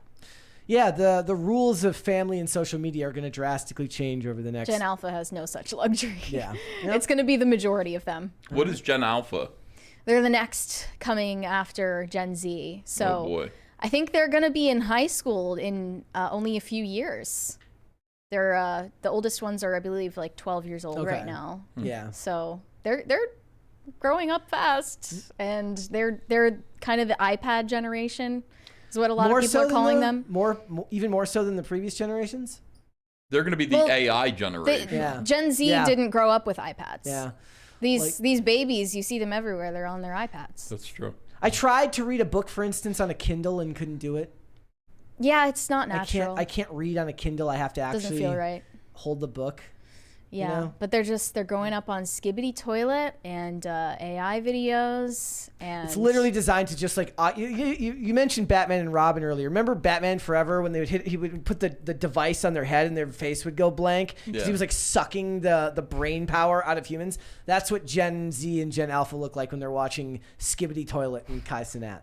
I don't know what I didn't hate Skibbity is. Toilet. You don't know what Skibbity What is Toilet it? is? Yeah, I don't Should know. we pull it up? It's I don't think we got copyrighted for it last time. I don't think so. We did a whole video explaining this to everyone, but it's basically this it's like an animated shorts channel that is really popular with Gen Z and Gen Alpha, and it's like made by some Russian guy. No one knows who he is, and they're all these like toilet people. The Skibbity Toilets are like invading Earth. It's not Earth. We won't watch one of the full but it's videos. like- We'll just watch a YouTube short. They're you in guys a can war see. against the camera guys who have cameras and megaphones for heads. What the? Yeah, it's intense. I just literally clicked the first one. It's Defuck Boom. That's the channel. Here it is. So there's It's the on the camera screen. guy. Yeah. And there's the Skibbity Toilet.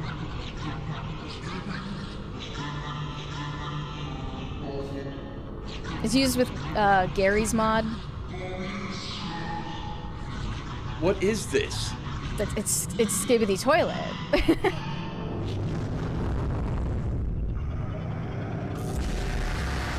Oh.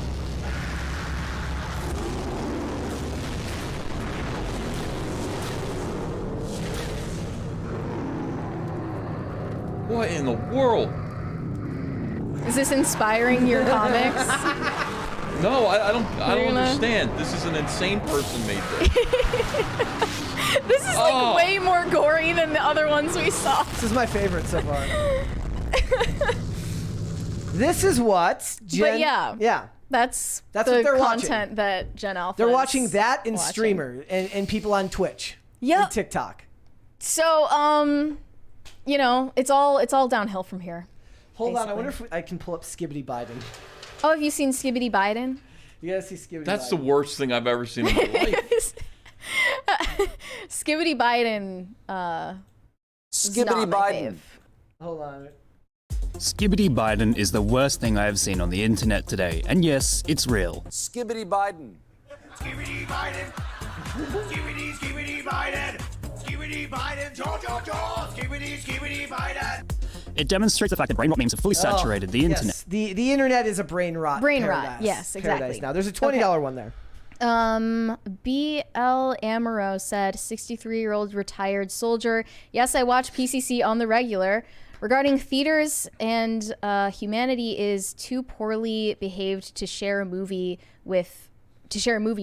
B, 20 years ago there wasn't a 65-inch UHD TVs at home. I only go to epics like Dune in theaters. Yeah, I mean the size of the relatively cheap price of TVs now plays a huge role. They need to start playing Skibbity Toilet in theaters. And the kids will finally And the kids go. will bring it back.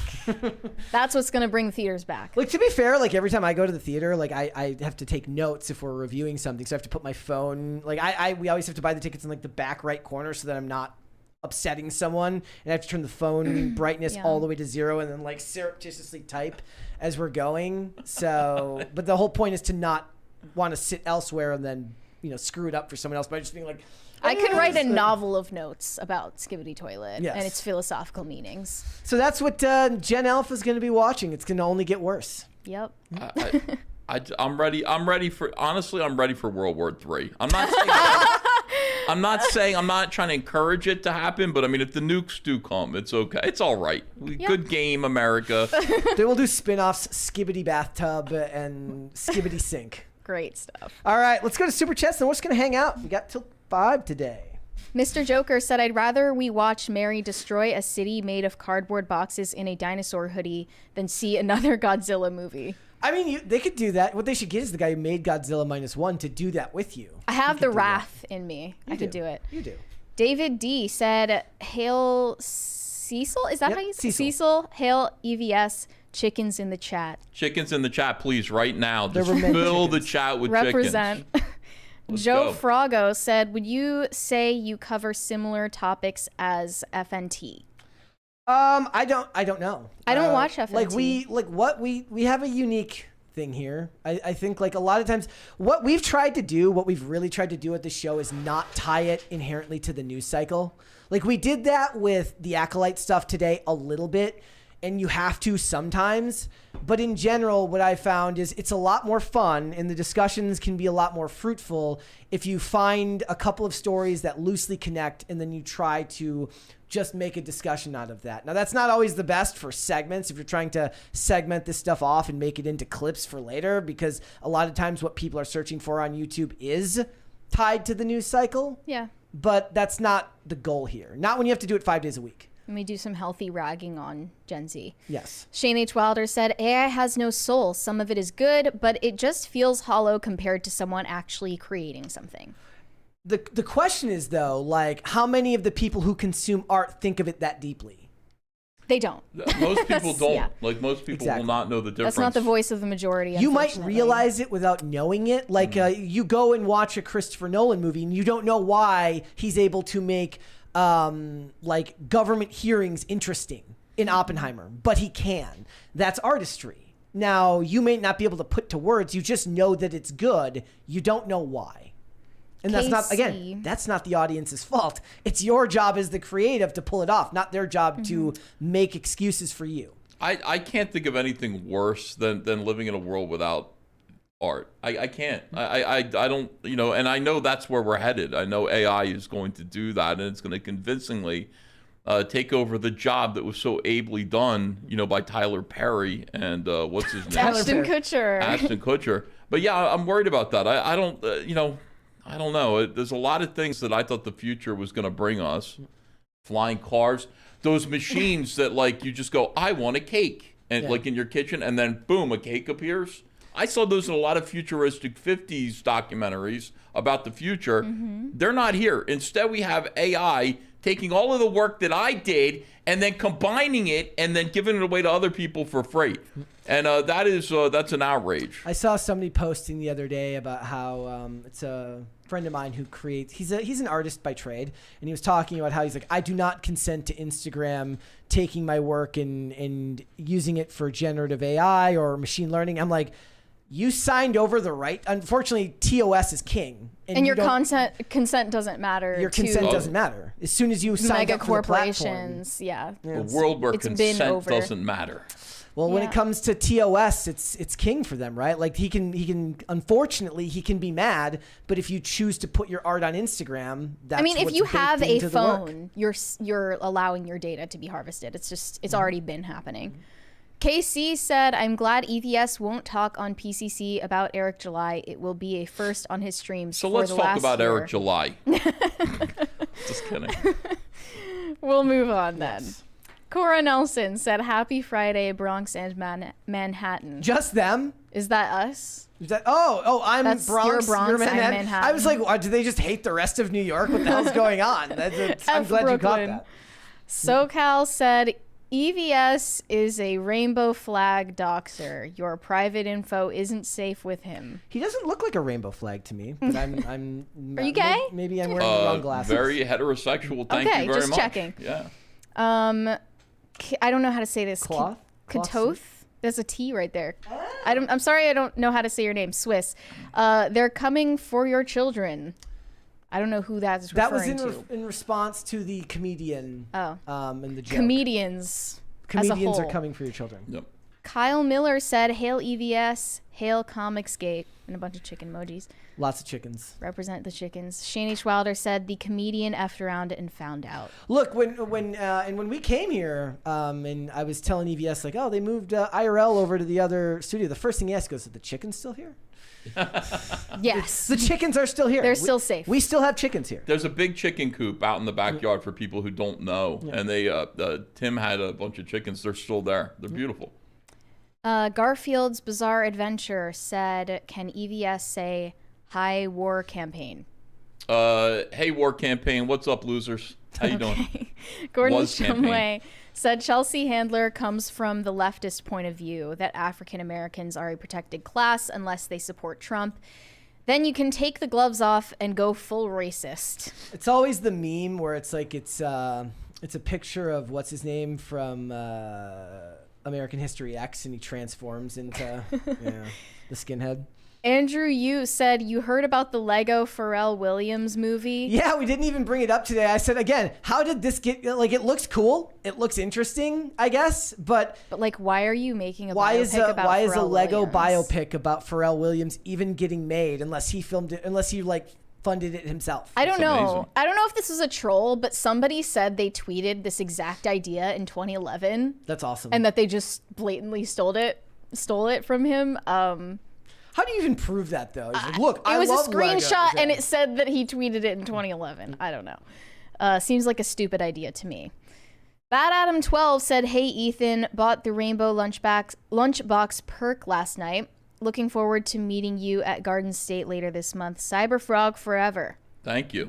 Appreciate you. Don't know if I want to read that username. Said, "Someone get Ethan a salad ASAP." Yes, And then he please. said, "Fattening artist pro sugar fight." Okay. Shut up. Tacti Platty said, "Ethan, how about remaking the Lensman book series?" I don't know what that is. You have to look it up. Yeah, I don't know either.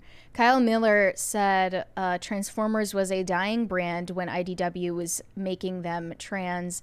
DWJ starts a new comic series that's good, and interest in Transformers is skyrocketing." Yeah, that's right. It's a great example.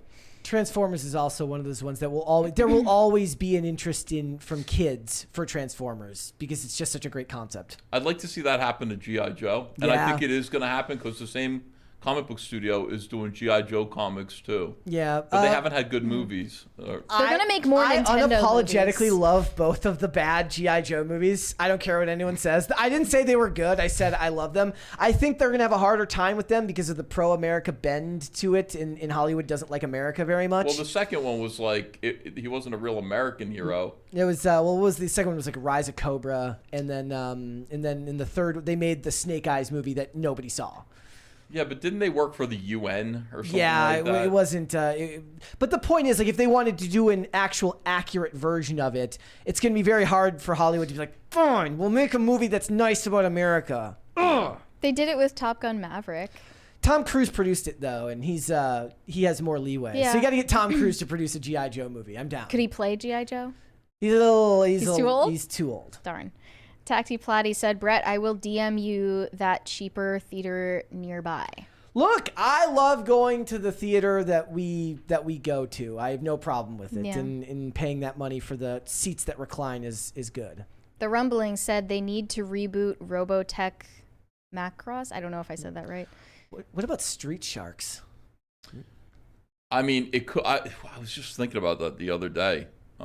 Street Sharks could be good. Like if it was done realistically, it could be good. Imagine that with like live action, with like actual like animatronic suits, like the original Teenage Mutant Ninja Turtles. Well, you know, they had big heads. They were kind of silly looking. But what if you had like actual, because they were like gang members, like gangsters that were like shark men. King Shark actually looked pretty good when they did it live action. It didn't look horrible. See, I mean, yeah, like they could absolutely do a Street Sharks kind of rethinking, revamp. I know that the FNAF movie did really well, but don't you think they should have had real suits? For the... Or did they? They did. Am I wrong? No, they did. I don't know why they didn't look real They did. to No, me they did. when It would I have watched been but- worse if they didn't. Yeah. Yeah. Lance Goodthrust said, let these superhero films die. It's an abortion anyways. Grow up. Look, people are allowed to like whatever movies they want to Jeez. like, but what you need to do is need to make better ones, right? V for Vendetta remains one of my favorite movies of all time. Teenage Mutant Ninja Turtles 1990 is higher up even than that, and that is something based off of a comic property. It's a matter of how you handle it, not what the source material is inherently. Anything can be good if it's in the right hands. Okay, username I'm not going to read said bring back 90-minute movies. Honestly, they've been doing better about that the last year. They've been getting us out of the theater. Maybe not 90 minutes, but they've at least been getting us out of there in 2 hours, which I'm always very thankful for. But you'd be shocked how many, for instance, I was watching John Wick last night, only an hour and 41 minutes. And it felt like there was like 10,000 scenes in that and different. And it would go to these, it's because all of the money went to like that one Red Circle Club scene. And the rest of it, it still takes place all over in various locations. It's great. And you can do a lot with a little if you limit the runtime. You just got to learn to cut it down. An hour and 40 minutes in a movie is vastly different than when I have to watch some damn new streaming show and every episode is an hour long, which is just awful. Or more. I was watching Mayor of Kingstown the other night. I'm like, oh my God, every episode is an hour and a half. The Last of Us next season is going to have 7 episodes, which are likely going to be like an hour and a half each. Because they just... I would look. No, I'm one of those people I'm convinced they're doing this to inflate the watch time. No, I'm saying is the show good? Did you watch? The Last of Us? No. No. I mean, I hated it. As long as Pedro Pascal's not in it, I'm cool. Well, he's not. He's gonna be in the next season. So I'm when it comes to length, 42 minutes, like the original length of a show when it was on regular television, right? It was an hour long with commercials. So that was a point for The Acolyte. Yes. Actually. If it can get me out of there in 42 minutes, 44 minutes, I like it all the more. So. A serious man said the movie business is changing. Studios and theaters need to move differently than they did back in the gap. They're not going to. Joseph Fazio said Eric July's Ripaverse comics suck. Everyone is allowed their opinions here on this show. Okay. Hiroshima Otaru said theater gets 10 to 20% of ticket sale for first 2 weeks. I think it's more than that, right? I thought it was. It's 50%. Yeah. Unless you're saying, 50% after weeks 1 and 2. Well, then think about that. Look, I can't fact check that right now. I don't have the time. I thought it was 50% and then it got higher after the first 2 weeks or whatever. But imagine you're a theater. You get 20% of the ticket return for weeks 1 and 2. And then the studio's like, by the way, and we're releasing it on streaming in week 3. That's insane. Yeah. That's not a sustainable business model. Yeah. L.E. the Skibbity Rizzler said, see, it's popular. The military had to make special considerations for Ethan's air travel. They called it Operation Dumbo Drop.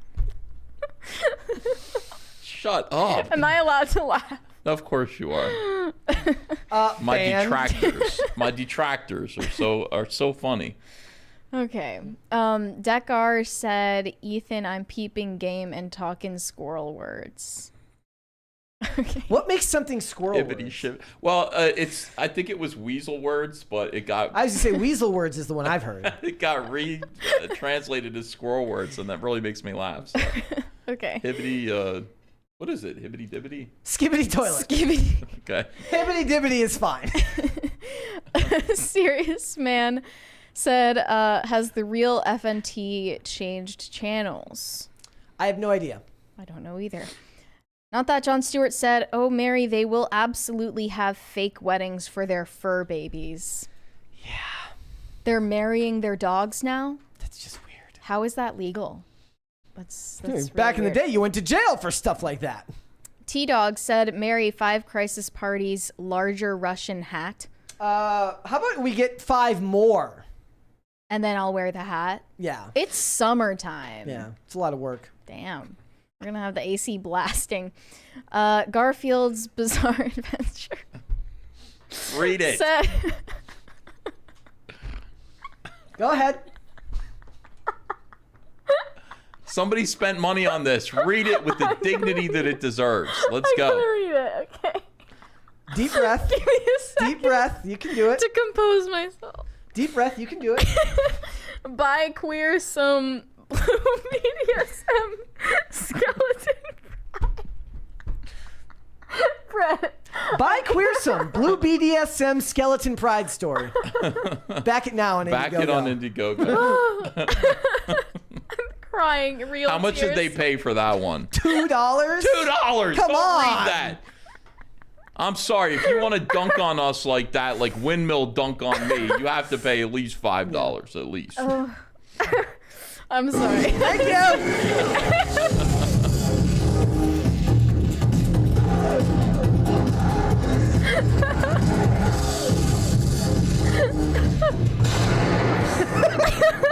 You gonna be okay there? They broke me. Brett, I need you to take over. Okay, I can do that for the time being. Shane H. Wilder, I'm the worst reader here, though. That's the problem.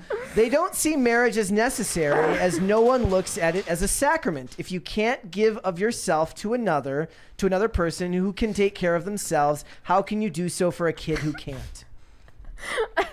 I'm sorry. Mary would usually be the one to answer this one, given the religious context of the question. I'll answer it. Kids can do a lot of things for themselves. A lot of things. You'd be surprised. There are a lot of kids out there scoring drugs for their parents. They could certainly do a lot of things. So you okay there? You gonna be okay? I have tears streaming down my face right now. I'm putting the camera on you. I'm forcing the camera on you. That's the real problem here. I think it's because I'm so sleep deprived. Could be. I'm sorry. You okay there? I'm crying profusely right now. I'm sorry. Okay. Whew. Katie Did's channel said hello EVS, hail CG. Hello, Katie. Hello, Katie. Nong Mar said skibbity toilet is squirrel words. I'm sorry. Corey Anderson said, have you seen the music video Skibbity by the band Little Big, not related to Skibbity Toilet? No, I have not. No. Jose M said, EVS, does Mary have anime eyes? Yep. Yeah. Okay. I'm still, recovering right now. You're gonna be okay. Ryan Tyler Palmer, inexorable word nerd, said Comicsgate is real art and it's a slice of creative culture. Love or hate, been entertaining for years. Hi EVS, keep everyone talking. What's up? What's up? David L said EVS, you should buy one of the cameras that PCC has. You look 15 pounds lighter. I'm sorry.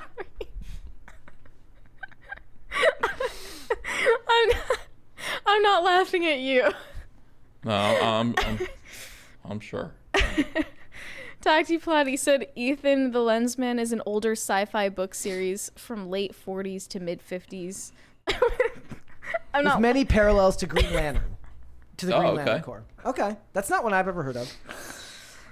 They broke me. Tacti Platy says, Mary, you did say, was it Macross correctly? Good job, so. and looks like Disney will be getting rights to stream the majority of Macross Library later this year. Again, did I say that correctly? Is that how you said it before? I don't even remember. I think I said Macross. Yeah.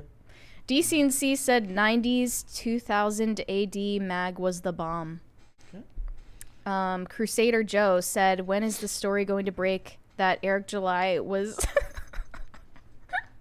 I'm not reading that. Continue on. I'm not reading that. Okay. Shane H. Wilder said, damn it, they broke Mary again. You gonna be okay? No. You're gonna have to get more sleep. I'm not gonna be okay. Pranvat Gulati said, this is what peeping game is. And one more from Shane H. Wilder.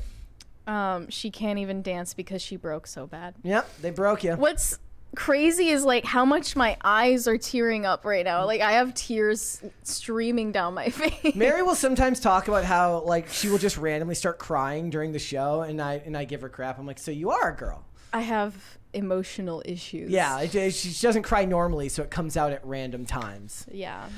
Yes. All right, my friend. Thank you. That was fun. I really appreciate it. Great being on Pop Culture Crisis. What you need to do is let everybody not just know where they can find you, but like if you've got projects coming up, where they can back those. Well, yeah. First of all, follow me on Comic Artist Pro Secrets. That's my YouTube channel. Subscribe and watch Trashcast almost every night at around 8 o'clock.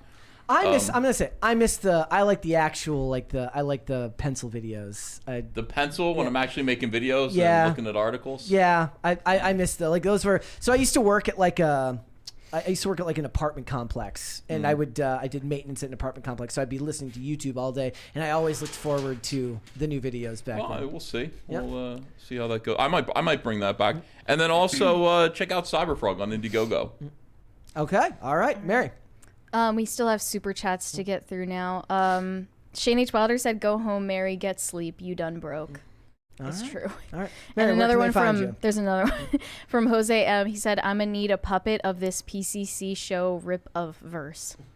Okay. Okay, I don't even know what that means. You can send me validation on Instagram at Mary Archived, or you can send me hate on X. That is also Mary Archived. Okay. You gonna be okay over there? No. Okay. All right. No. All right, guys. If you want to follow me, Instagram and Twix at Brett Dasovic on both of those platforms. Mary's still laughing over here. This show is here 5 days a week, Monday through Friday, 3 p.m. Eastern Standard Time. That is noon Pacific. We are on Amazon Music, Apple Podcasts, Pandora, and Spotify if you would prefer to listen rather than watch this show. And if you want to follow the show on social media, we are on Twix at popculture_show, Facebook and not TikTok at Pop Culture Crisis, and on Instagram at Pop Culture Crisis Pod. I will read one last super chat here from Tacty Blatty. Says Mary said Macross correctly, Brett didn't. Okay, There's another one. High Voltage 75 said, "Mary, do those boots make noise when you walk in them?" I'm not able to walk in them. They're the size of buckets, so I guess no. Okay. With that being said, ladies and gentlemen, we will be back with another episode on Monday. We will see you then. Bye guys.